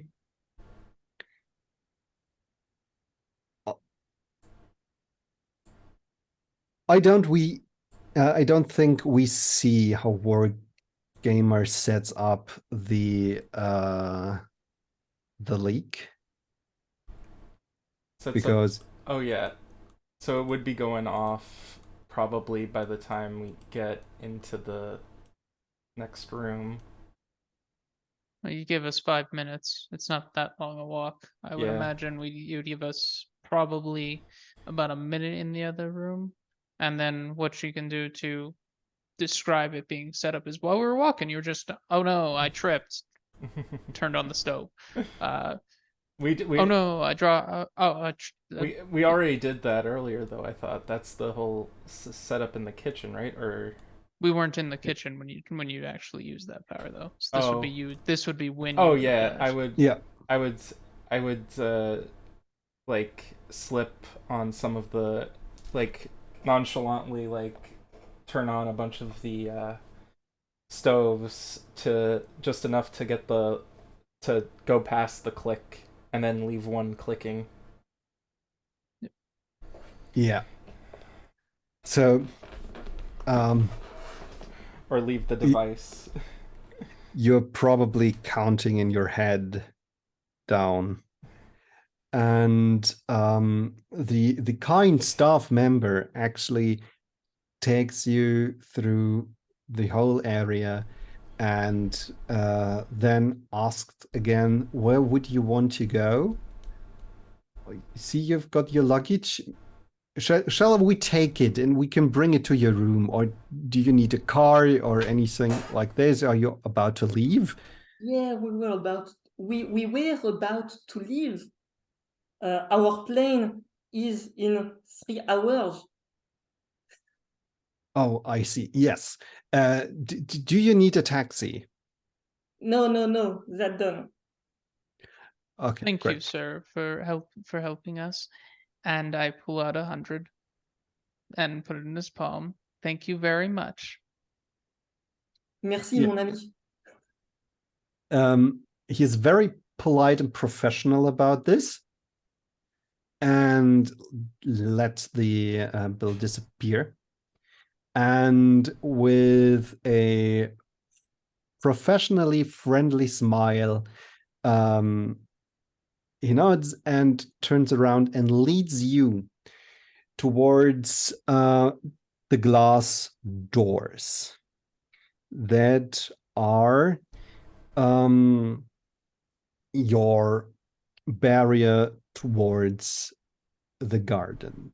The garden is like a very luxurious entrance space.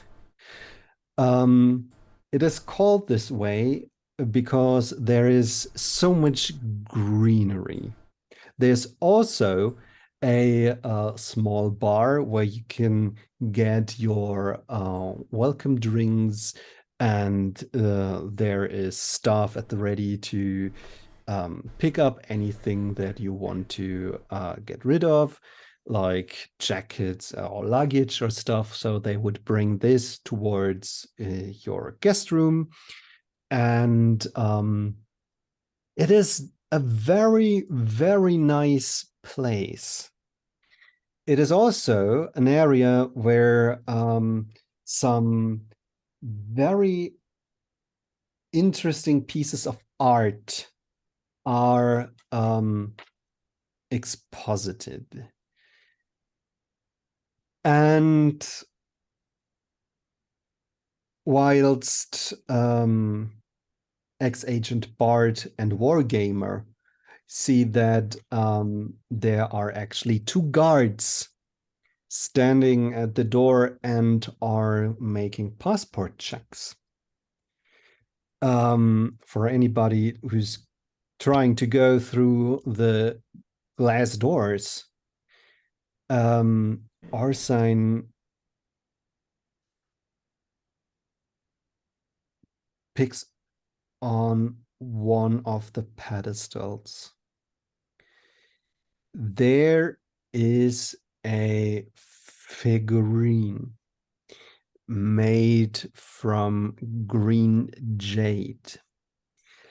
It is portraying a dancer, and you know that it is pretty old, and it has some interesting markings on the back and on the bottom of the thing.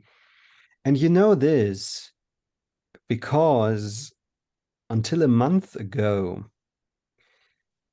this piece was part of your collection. And you haven't given it away. No, and I'm taking it back. That might be the plan right now. It is in the gardens. Well, you got a few minutes left before that distraction goes off. We can case, or hear me out. You just stole a lot from them. I think you're even. Don't understand. It's not about the money. Okay. I understand. Sentimental value. They hurt you, so you hurt them. Guess what? You just hurt them. It's nothing. And look. Look, Look, I understand. They send one of yours to the hospital. You send 2 of theirs to the morgue. I get that, but we've done that. The morgue is in the luggage. Is that statue worth more than you're getting from this heist? I mean, it feels like a trap, but also they stole from you, man. I'm with the Frenchie here.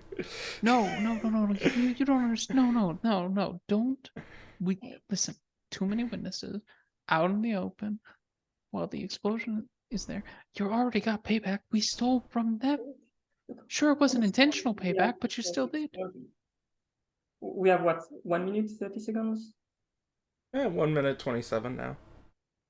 Yeah, that's the moment as you approach the glass doors, if you're not stopping, and you are approached. Good evening, lady, gentlemen. I am sorry for the inconvenience, but I need you to see your passport for security reasons. Is that legal? You can trust me, it is. See, that's the kind of thing that somebody doing illegal stuff would say. Do you know who this is? As I said, I'm sorry for any inconvenience, but Okay, one. for It's your own pretty security. presumptuous to assume we have passports. Why would we bring our passports here if we're from this country? That doesn't make any sense. I need any form of ID. Excuse me, I gotta tie my shoes. I say, I'm great, old man. Yeah. We're gonna be here for a freaking minute. Okay, so That's fine. I am the Marquis de Champenois. Here is my ID. Let us go. Thank you. And he is picking up the ID and scanning it. And as you expected, you are all green. So he hands it back to you. Good. And these 2 are with me. We can just go. I'm sorry, I've got very strict instructions. And he looks at the person binding their shoes and the other one who is going to argue or not. I'm contemplating going full Karen and just getting myself thrown out. you might get thrown into a cell, like inside. That's the why I'm casino. contemplating it, because I'm not sure if they'd throw me out or if they had cells. We didn't see cells on our way here. Yeah, but Or it's our like a way back down. room or something. Yeah, we didn't see cells, but it's one of those things where he's a marquis. Yeah, Diplomatic immunity. they are my servants. Okay.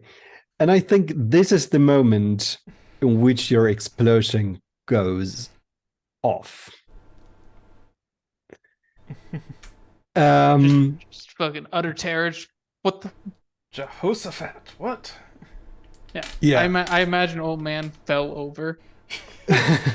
like from tying his shoes, just like static fell over. I'm playing into the stereotypes.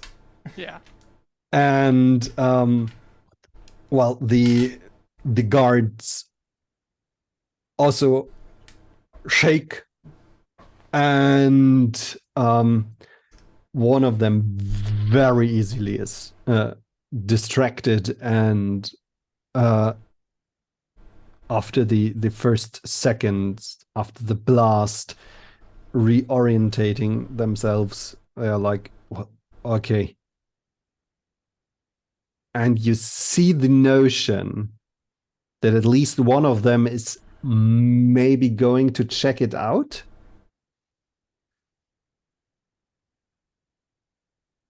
Yeah, just how can I persuade this motherfucker to do it? Go do your job. That works. Go help your friend. And I think this is the moment that we can try to get through this milestone.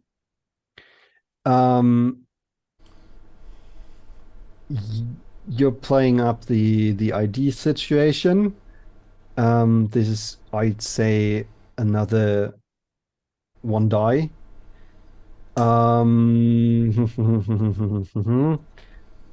I'd argue this would be command to send them away plus presence.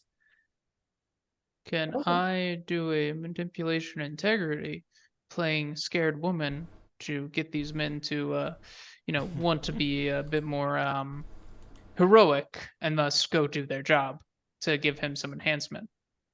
Yeah. Excellent. Let's see if we can give you some enhancement. That would be useful because I have 2 die.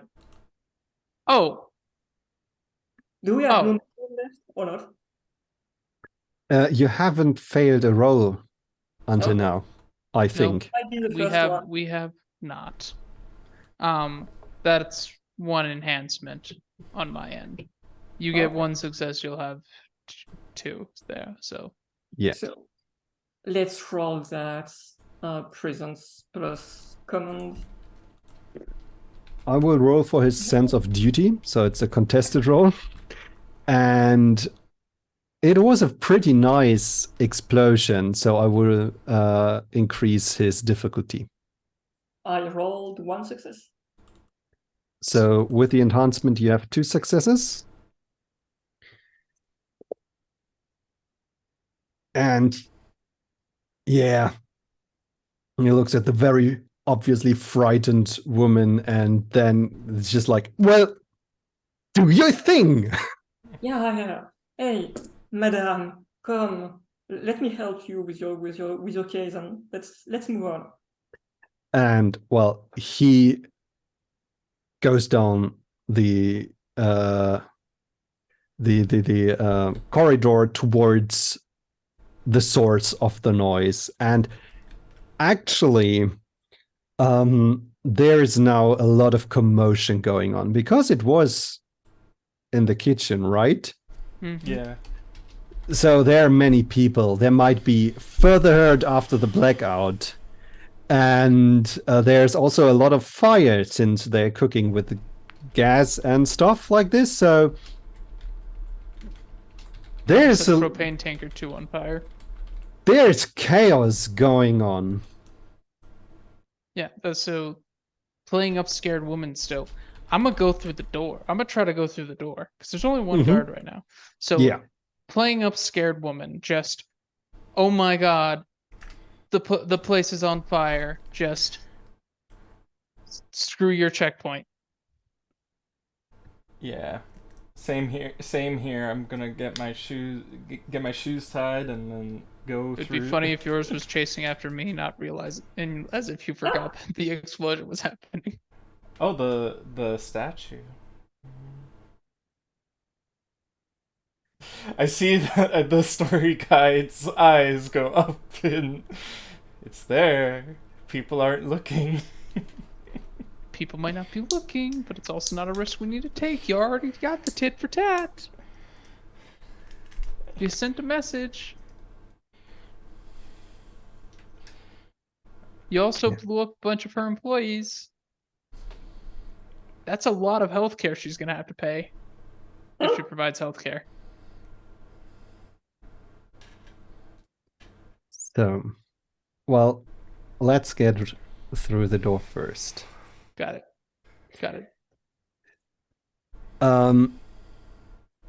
You see that the guard is trying to get back into control of the situation, and he is extending a hand to stop you. Can I do a close combat might roll to just kind of knock him aside and or flip him? Sure. Cool.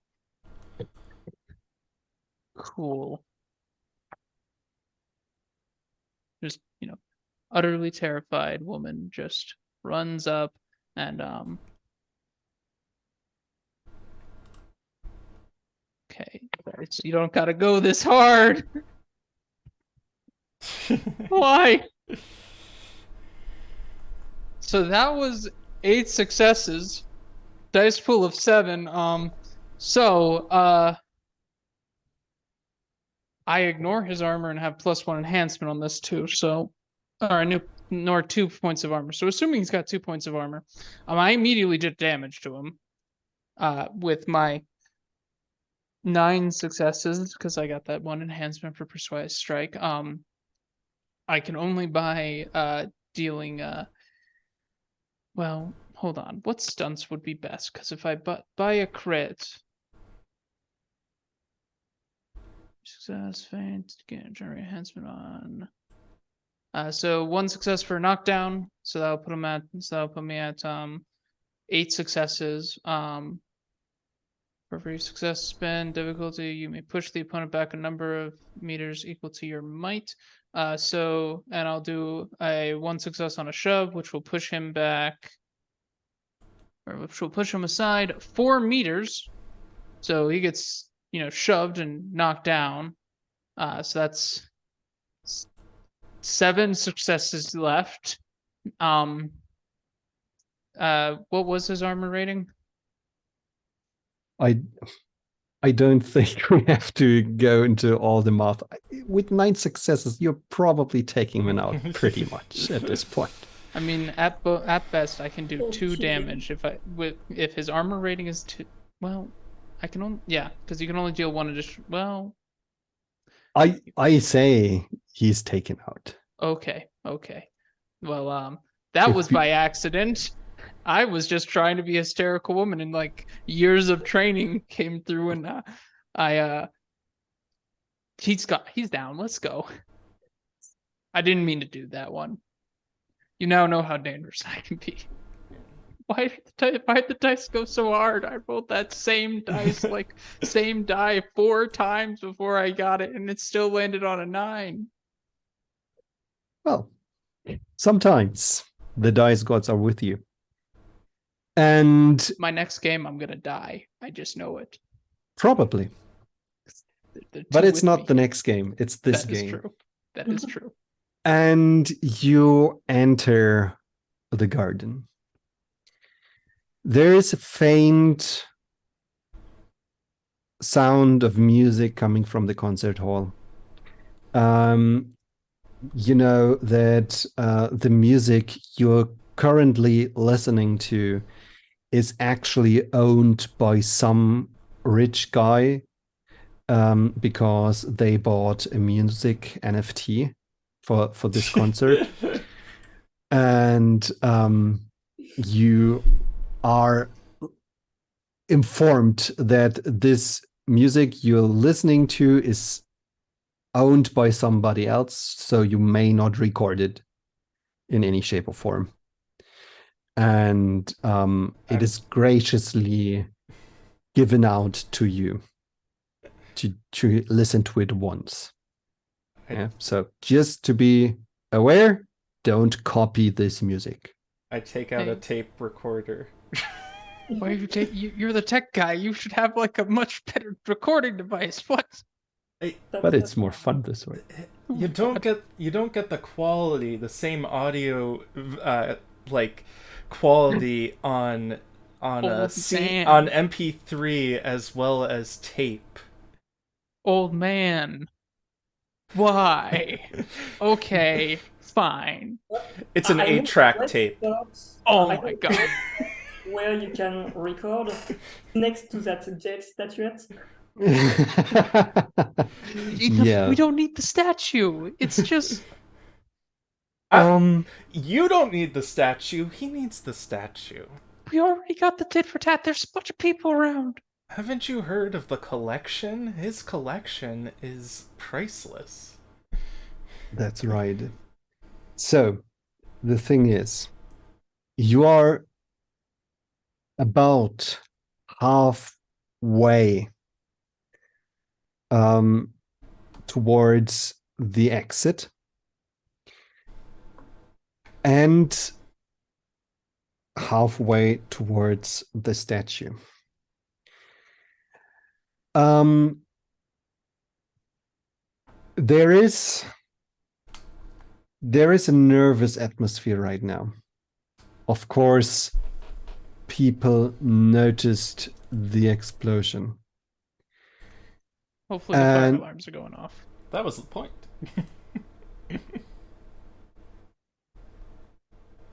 People are now having time to get scared and panicked.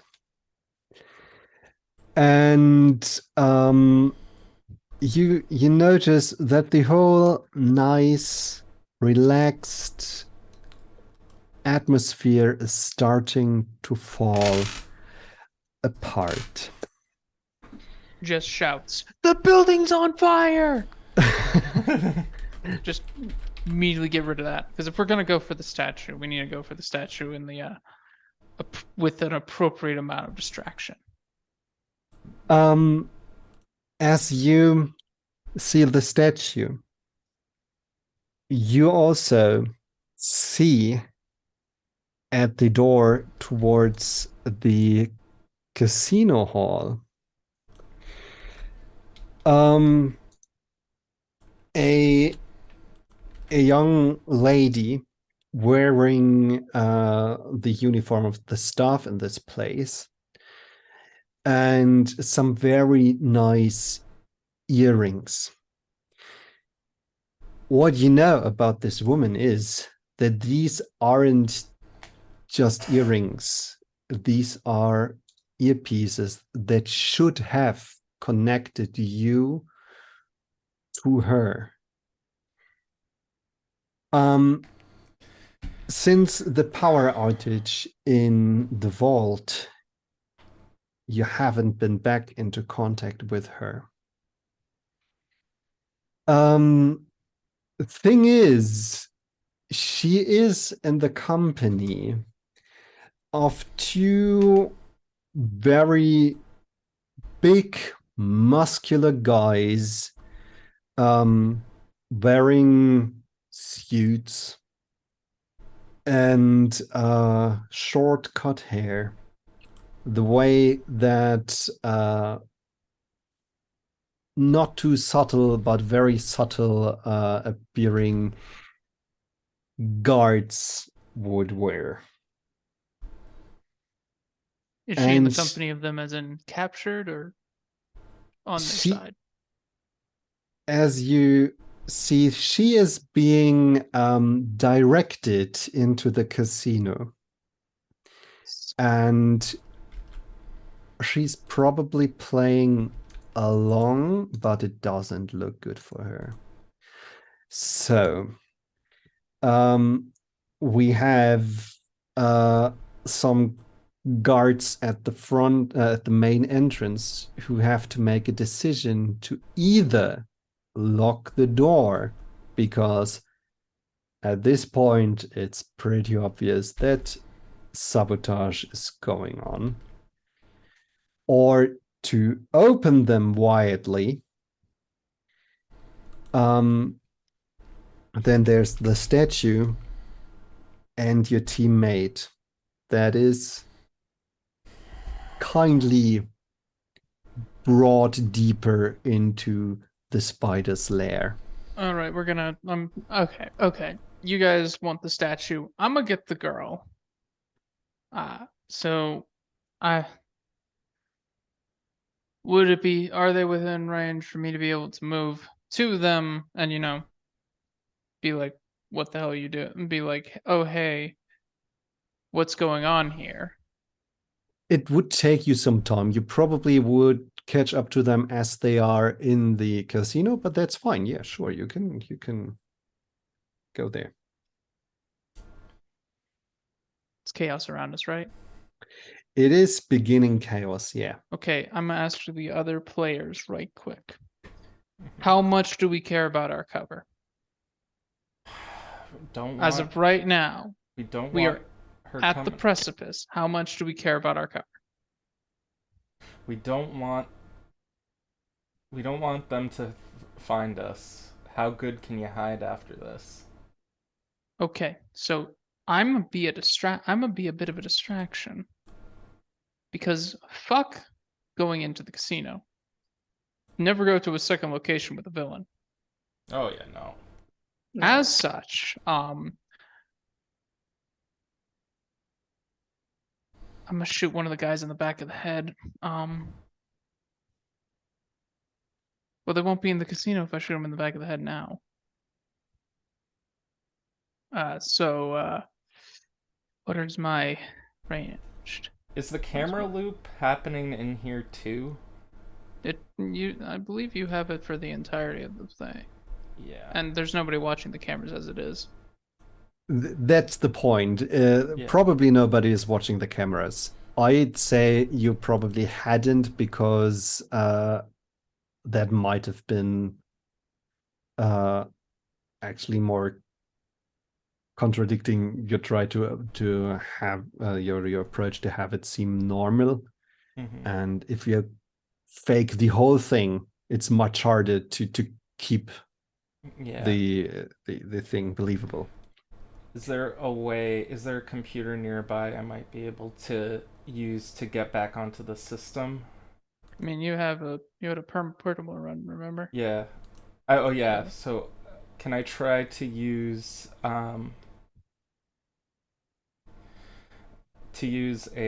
momentum? Do we have any momentum? We do not have any momentum at this You moment. haven't failed any rolls. That's Yeah, crazy. we've been doing really good. We've been doing surprisingly good. These dice, for some reason, really like us right now. So I'm very confused that it So worked out am so I. fine for you. How did I get 9 successes on one guy? What the heck? It was a 7 dice pool. So I could use an inspiration to automatically delete all the files from the system from the computer with deep system scan. Yeah, do that. I have Get rid of the. I have to spend at least one scene with the computer. In that time, I can access any data that was on the device. We established that I was connected to the security system, so I can delete all the data. Yeah. So don't do that now, because this will take your scene the rest of the time here. Yeah. Do that after we're gone. I'm gonna open fire now. And make bad decisions. In general. As you do this and your die roll, I would like to know what the others are up to. So you re-roll the dice, do the math, and okay. I need to know what the others are doing to keep the things flowing. So my plan is to run to the pedestal with the statue. And is the statue on display, or is there a glass case or something? There is a glass case around it, Okay. but you know how to deal with glass cases, don't you? Yeah. I'll assist you. Do I have a gun as well, or not? A gun? Yeah. Oh, I'd say so. You have enough inspiration and or planning points to just draw a gun from your heist kit. Yeah, so my plan is to shoot some bullets in all the glass cases, because I imagine that there are other pedestals with other... Yes, definitely. Yeah. So what I want is to shoot some of them as Jasmine is shooting, and steal what I want, but make it appear like so that one got broken by accident. By accident in the gunfire. I see. Okay. So this would also be a aim roll plus probably dexterity. Yeah, and I'm going to no, I don't have any.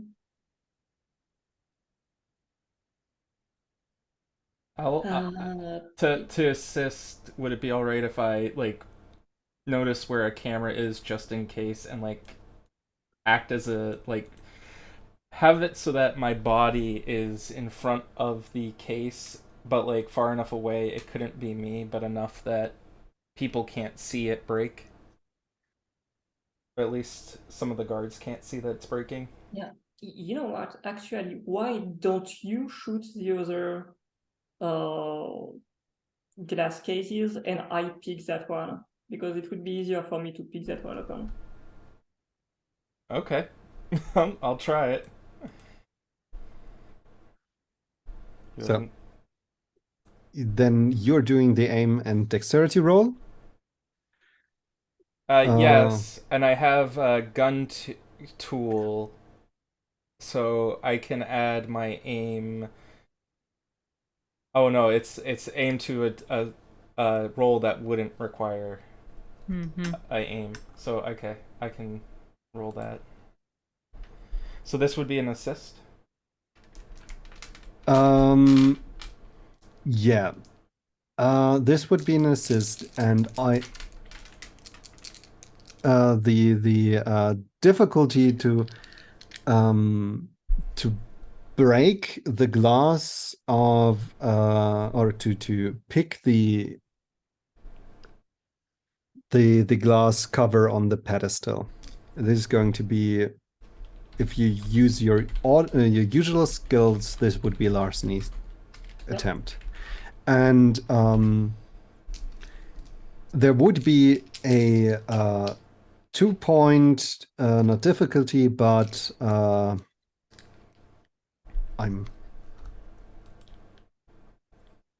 what's it called? I explained it earlier. Complication. A 2-point complication that guards would immediately pick up you picking this thing.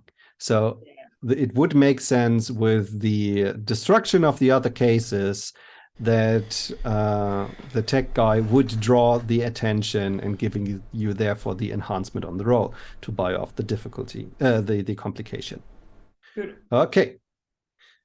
So it's aim and dexterity, and it is larceny and dexterity to crack the case without shooting anything and probably just hurting your piece of art.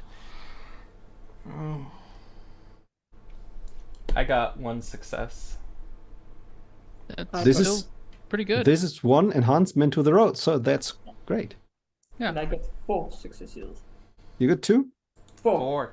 4. Yep. So, That's brilliant. Okay. I'm getting an idea of what's happening. How is the shooting into the head going? all right, so spend a point of inspiration for the destructive facet. Add my destructive facet as enhancement for this roll. Plus quick draw gives +1 enhancement, so I'm at 2 enhancement. Plus 4 successes equals 6 successes to shoot this guy in the head. Unfortunately, I don't ignore up to 2 points of hard armor for the bullet. So, however much to pierce his armor to actually inflict an injury condition. How many successes did that leave me with? Oh my god. So 6 as a whole. Yes. Then his armor rating I need to overcome to inflict an injury condition. Yes. So if his armor rating is under It's 6, 2. It's 2. Okay, so I've got 4 successes to play with, and then we'll go ahead and do the critical stunt. So additional injury condition, which cost 4. Yeah. That's all my stuff right now. And he is going down. He is a mook. Excellent. Cool. Okay, so I see the scene like this. You enter the garden. Panic is rising from the people. They're starting to go towards the exit. The guards over there are like, well, what the fuck are we doing? You see, they are going for the comms and trying to get somebody with authority onto the line to get instructions. And then some guy draws a gun and starts shooting the collection. Screams arise, and hell breaks loose. in all this ensuing chaos, there are like 40, 50 people are now diving for cover, running towards the doors, trying to get out of this space. It's a giant mess, and in this mess, we see Arsine just casually stepping next to one of these glass cylinders. And what kind of tool are you using to get into the inside? I probably have a kind of I would say a glove that that would protect me from the glass and probably be sensitive to say that. Well, some kind of glove. let's be simple. Yeah. And you reach in and you get your statue, and it is back in your hand. And then amongst the fired shots, there is one bullet, not from this gun, but from another. And it's just going straight through half of the place and explodes ahead. And we can see that your ally and the remaining gorilla guard are also becoming covered in a little bit of blood and are diving into cover. And this is the moment that we are actually going for an initiative thing, since, well, you drew the attention of everyone. Yep. You are kind of scattered a little bit. At least Arsine is in the middle of the room and next to the pedestal. I imagine Wargamer is still pretty close to your initial position, close to the glass doors. Yeah. And in my head, to get into a better shooting position, Jasmine Bard walked roughly into the direction of the casino hall. Yep. Okay. To roll for initiative, you pick the lowest, either athletics plus cunning or empathy plus dexterity. And then you roll your dice. We roll 3. So if I have 3 dots, I roll 3 dice. Yes.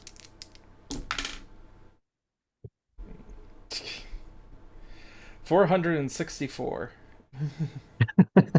No successes. That's the first failed roll. Yeah. Hey, we got a momentum. You got a momentum. That's right. This is great. 1 success. 2 successes. Awesome. Are you doing where we can trade initiative with each other? Yes. So what you are doing is not that you are determining your own action in your own turn, but you create each a spot for the group, so you're free to choose.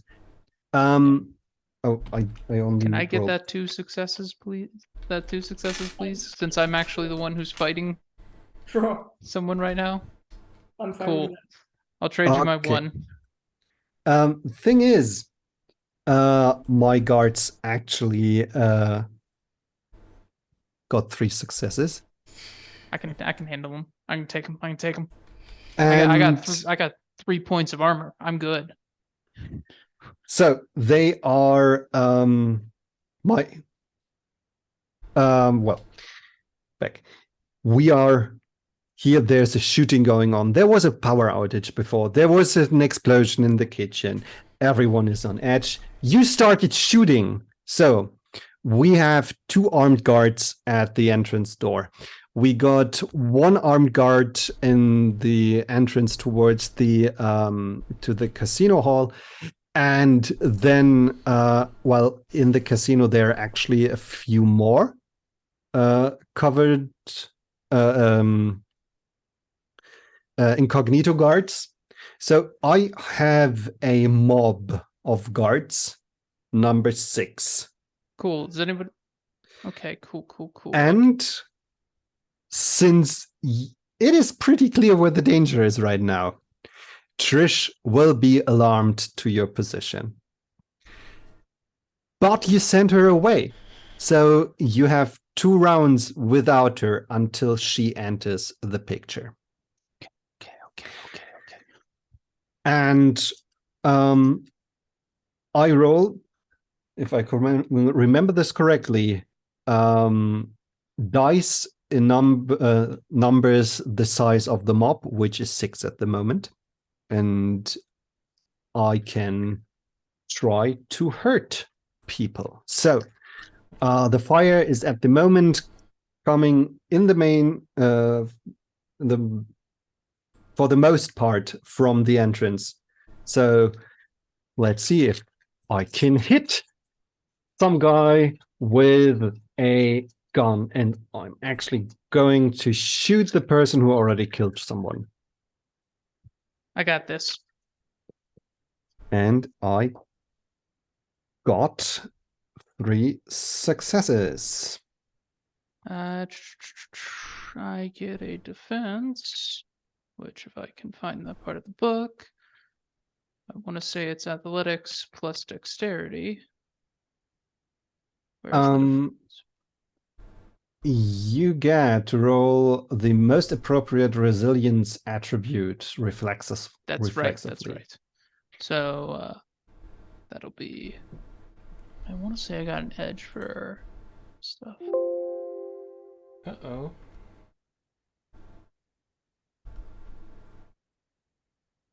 No, it doesn't affect that. Oh well.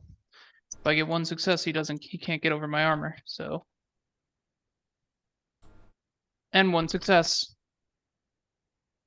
He didn't pierce my armor. Okay.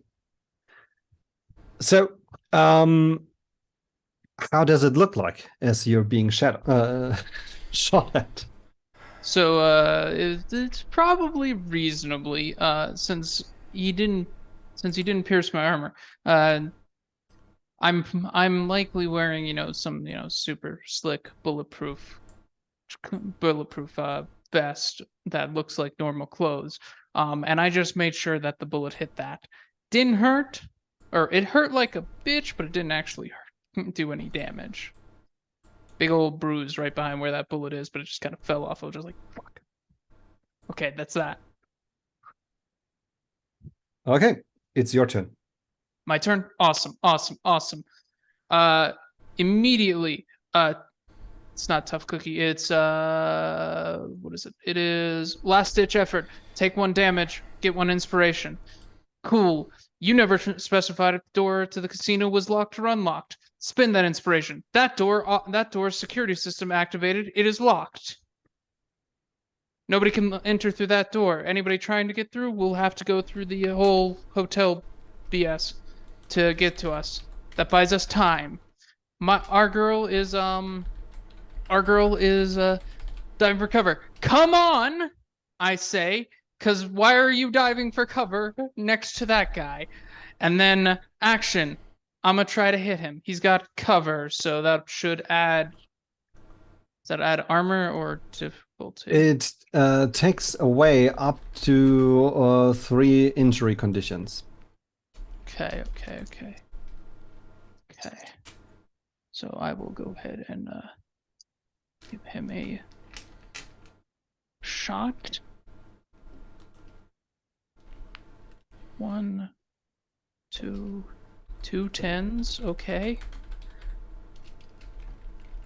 Dice, you don't have to go this hard. I know we're showcasing for the Onyx path, but you don't have to go this hard. They wanna make you proud. The dice want blood today. I'm rolling good on all the attacks. So that's 7 successes.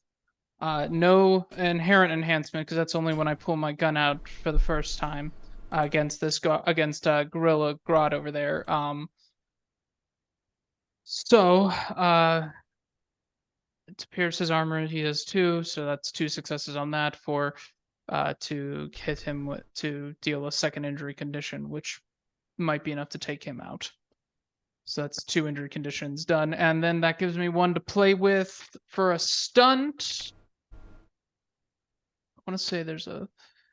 How much does that stunt cost? Pin down. I'm gonna pin him down. This is me just kind of throughout the thing. Or if actually, did he die? I just take points from my mob pool, and yeah, I'd like him to not die, but you have taken him so far out that he is not able to shoot back. But there are other people who can shoot at you.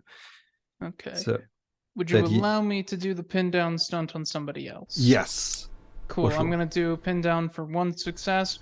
1 other member of your mob will suffer +1 complication next time they attack. If they choose not to buy off the complication, they receive an automatic injury condition. And then I'm going to use my movement to get into cover. Okay, great. Cool. Next slot. Who want to go? I believe it was the Marquis. Yeah, Marquis. Okay. Well, I think I just find some cover, and if possible, somewhere where there are other people, like bystanders or other casino clients.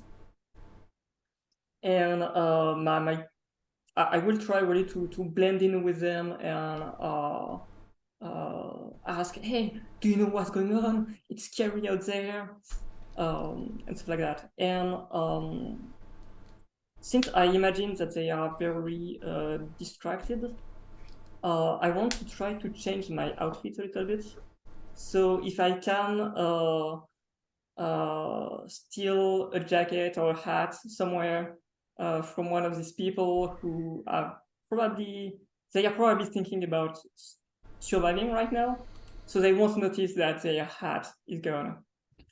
Yes, I love this. Let's do a larceny roll for this one. Dexterity, I imagine. Dexterity plus larceny. Yeah, I mean, there could be an argument made for manipulation, but I know why you would want to go with dexterity. I'm fine. If it means manipulation, can go with that. Yeah, then. Okay, let's go with them. That's 1 success. Yeah, you start to become another person, basically. Great, awesome. Wargamer. Kind of want to. I'm gonna try and blend in similarly, trying to. I'm debating whether or not just to run out the door right now, but I don't want to leave you guys. Well, what you could do, take the full defense, which will double your dodge pool. Alternatively, there are 2 guards at the door. That's what I wanted to point out. Okay. There are 2 guards at the door, and they are probably going to shoot Jasmine into the back. Yeah. Okay, I'll take a shot at one of those guards. Mm-hmm. Yeah, so you could help with that. That'd be nice. Yeah. So you're rolling aim and dexterity, I'd say, as long as you don't tell me how you're using another approach. I'm just looking to see if there's a. I have a thing called Did the Math, which I can spend a momentum to add an enhancement to a defensive action, but if I'm taking a shot, I'm not taking a defensive action. So Yeah, that's right. Yeah, you'll take the defensive action when you're attacked. Okay, That's right. so I'll take that shot. And my dice just went flying.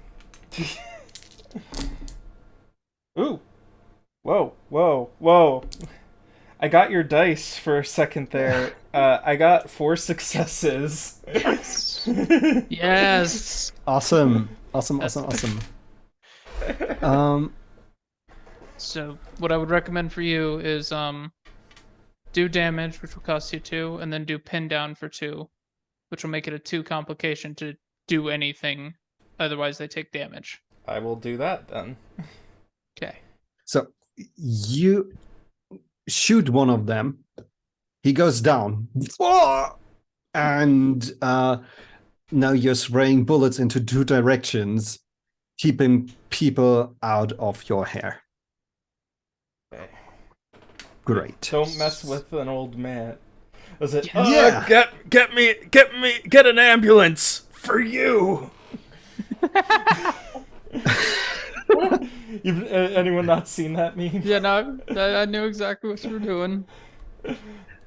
And we get a short outside perspective, and we actually are in the concert hall, and we see that Trish, who had been looking through all the wrong directions that she had been given by some person in a security cabinet. Now she is, well, okay, there they are. And she produces a small submachine gun, or one of the short things. I didn't know it's the a right word. submachine gun. Okay. Question though, I locked the door between her and us. Yes, so she will take some time. It's why I'm not telling this from your perspective, but from an outside perspective. Okay. Like okay, that's going on, and she is making her way with all the complications, like closed doors and stuff. Like, she will take a while, as I Cool. We just need said. to get our girl and get out. That's all that needs to happen. Yeah, and your girl is she is like, that is what we can see. She's getting onto her feet and giving a good kick to the guy who held her, and then she starts to move. But we do have 4 guards left. One at the door, main entrance, exit, and several others around the area, and they're going to shoot at you. And yes, I know there's a 3 success complication on this roll that they need to buy off, or people get hurt. But hey. Yeah. Get hurt twice technically, because it's 2 separate complications. Yeah. So we can see the guy at the main exit. He is getting into cover, and he's also shooting at you, and bullets are flying, and then we have 2 guys fanning out from the concert hall towards your location, and they're looking around and getting into cover, and then drawing the pistols and making cool shooting moves, and shoot, and then the first one and then the second one get riddled with bullets from your Overwatch moments. Yep. And as Jasmine, as well as Wargamer, get one of them killed. So you only have one guy who stayed in cover and shot from there, and you got the guy at the front door who is in between you and a safe exit. And we are back to a player spot. Who wants to go? Can I go first? Sure. Excellent. So, one guy in between us and victory. and that girl is running. That guy's got to go. So he's gonna go.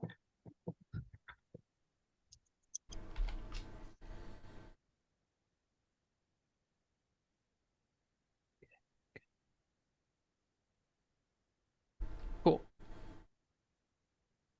Only 2 successes, but I know his armor rating. That's enough to do a damage to him. Can't all be, 17 successes BS, but It's all right. I'm not holding it against you. So Yeah. we have a cool situation where you're shooting and there's some return fire and probably some of the very, very expensive lilies explode around you, and it's like snowing but with plants and petals and stuff, and people are screaming and shouting, and at this point I remember things like fields are a thing in this game, so I'm putting down a general complication of 1 that you might hit an innocent bystander, which I should have done much earlier, but hey, here we go. Okay, this was your first player spot. We have another player spot. Do we still have one more guy at the front door? Yes. May I take the shot? Go. Okay. Take another shot.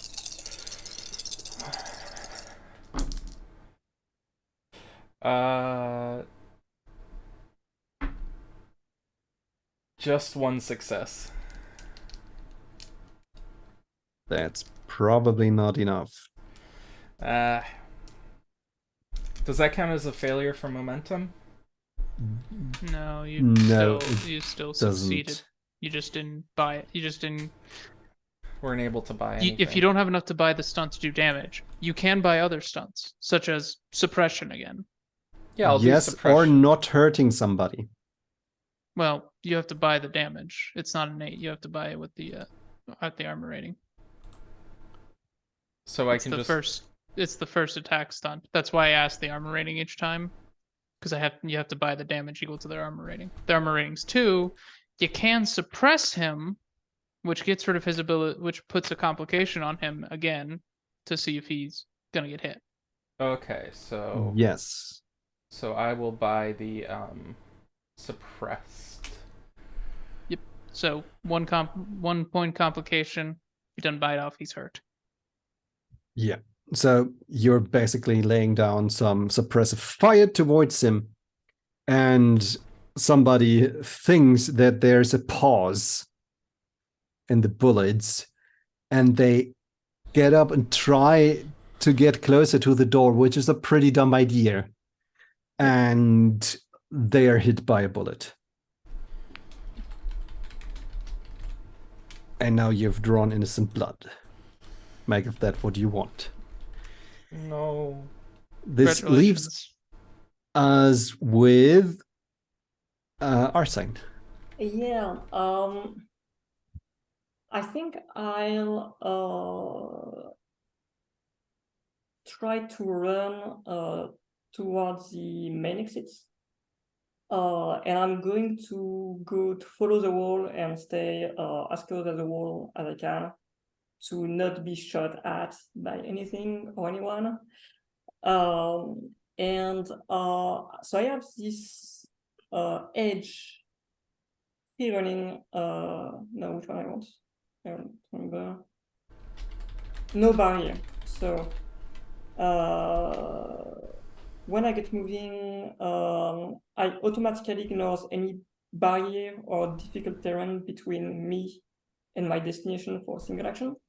Mm-hmm. So my plan is to charge towards where the guard is, because he's behind cover, right? Yes, he is.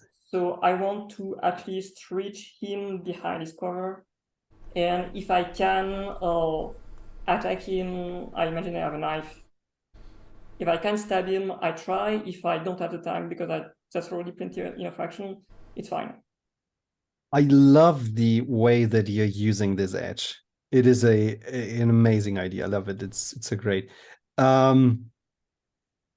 Since we are closing in on ending time, I'd say I allow you to do a melee attack. Okay. So that would be what, dexterity plus close combat?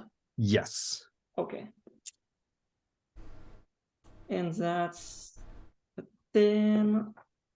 So 1 success. Success. Will not be enough to do damage. Not enough to do damage. That's right. But you can do another stunt. Yep. Like Yeah. you can feint him so he gets one complication to hit you. You could trip him. Can I try to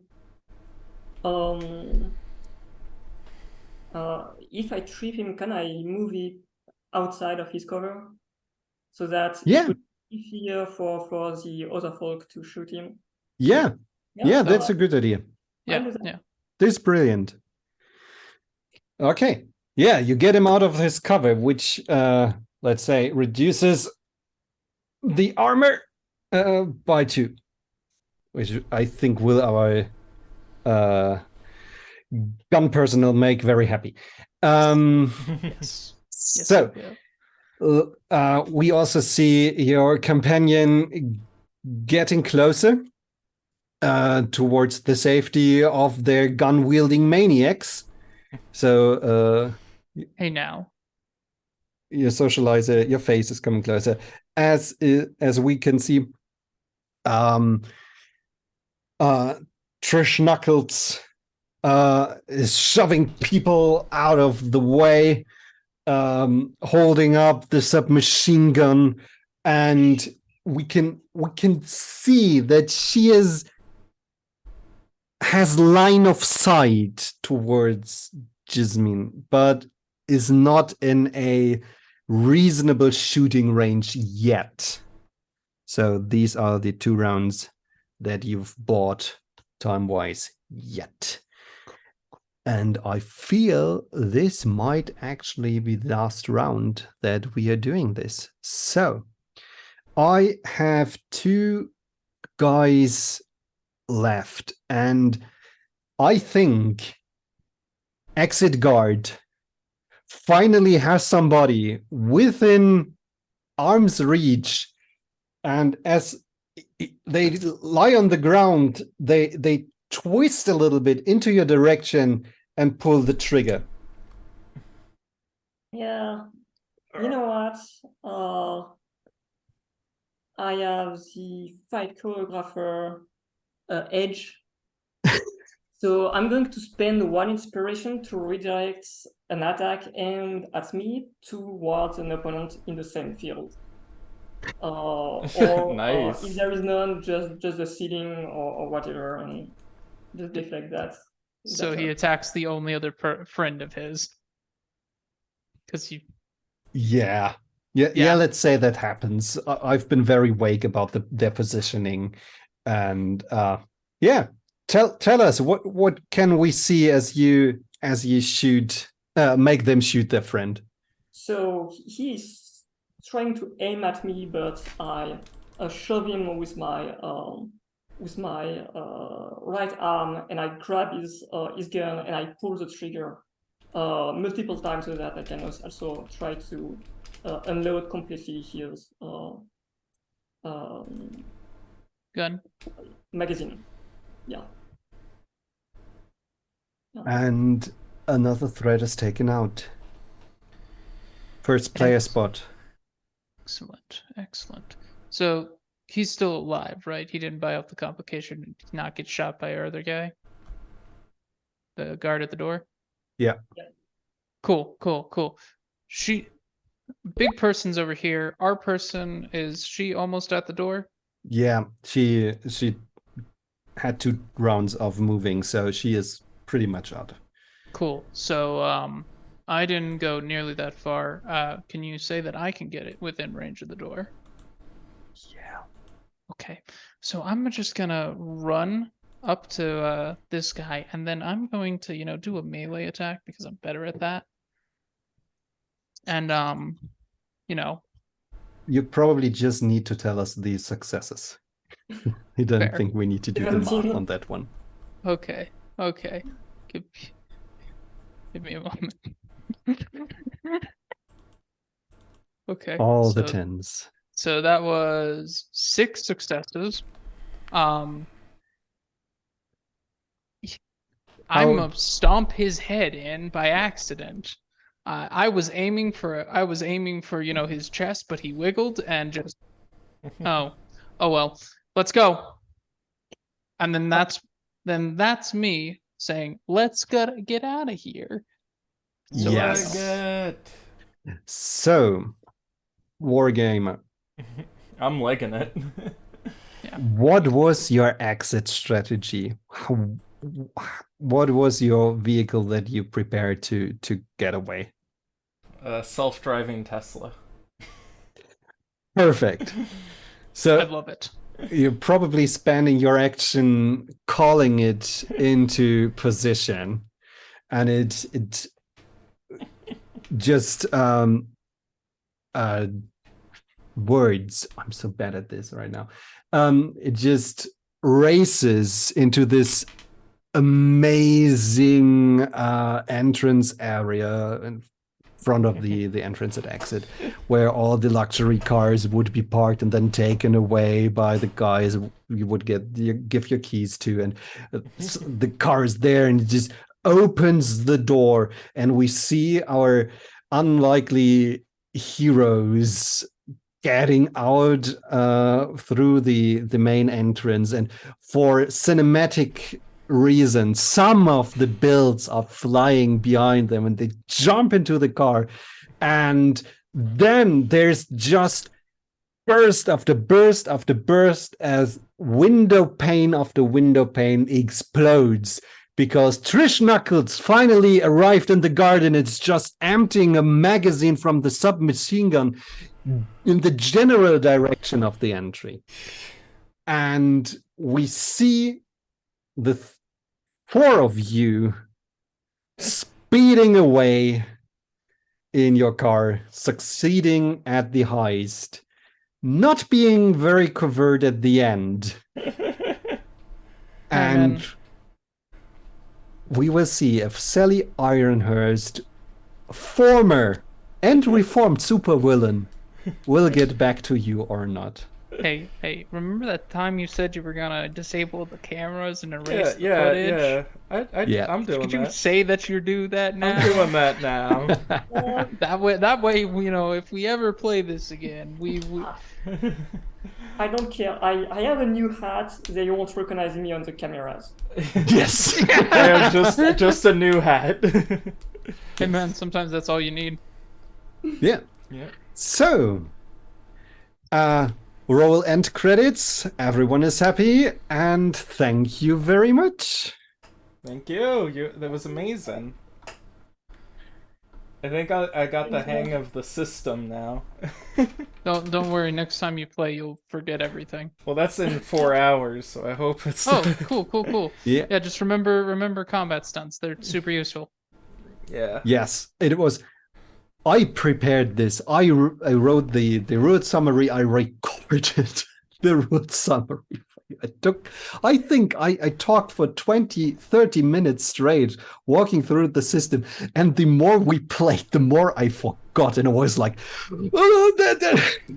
scrambling through the pages. And well, it's solid enough that we got through, and I hope everyone had a little bit of fun. So. Oh, we need to raid someone. Yeah, but first we can tell people who we are and what we did. So, we went clockwise last time, so we will go counterclockwise this time. Alan, please tell the audience once again who you are and where to find you.